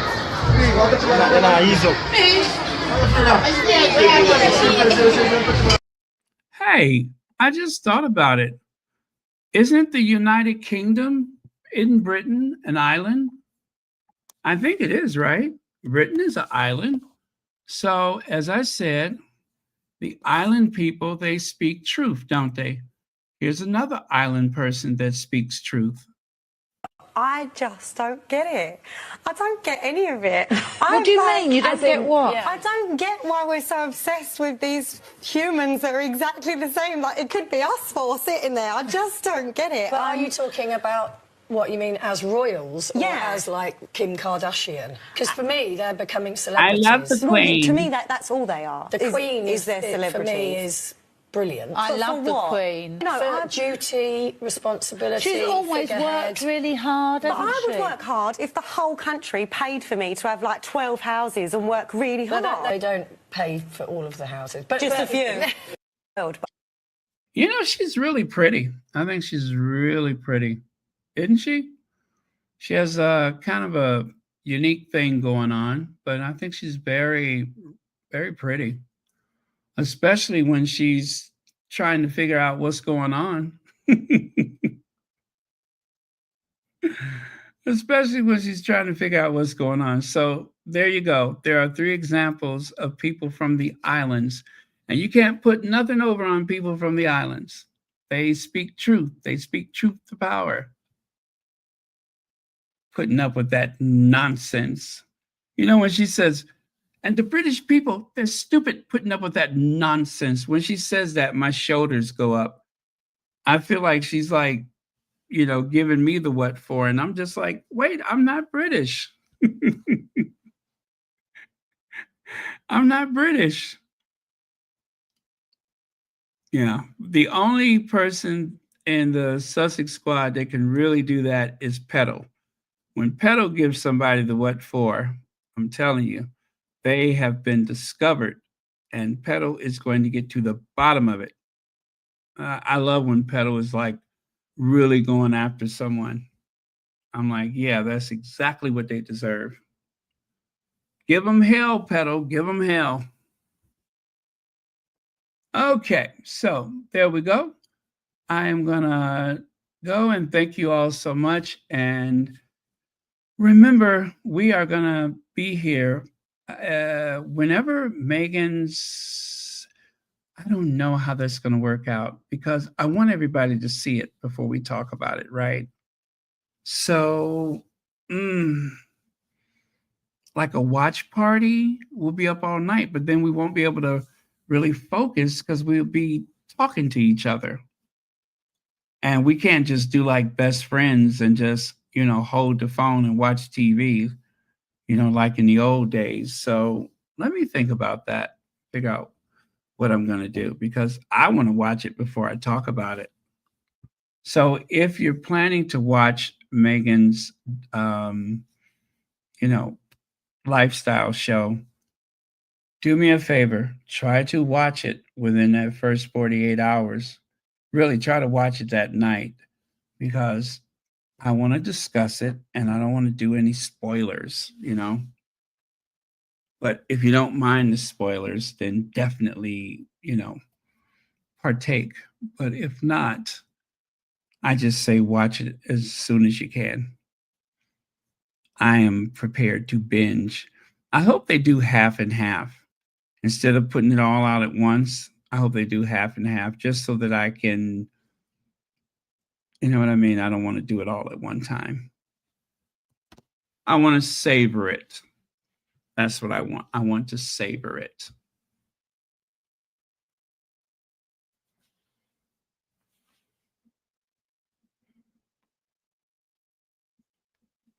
An after party?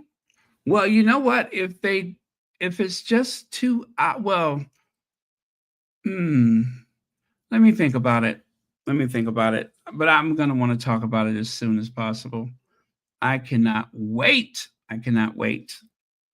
Okay. Toodles. Good night, everyone. Cheers.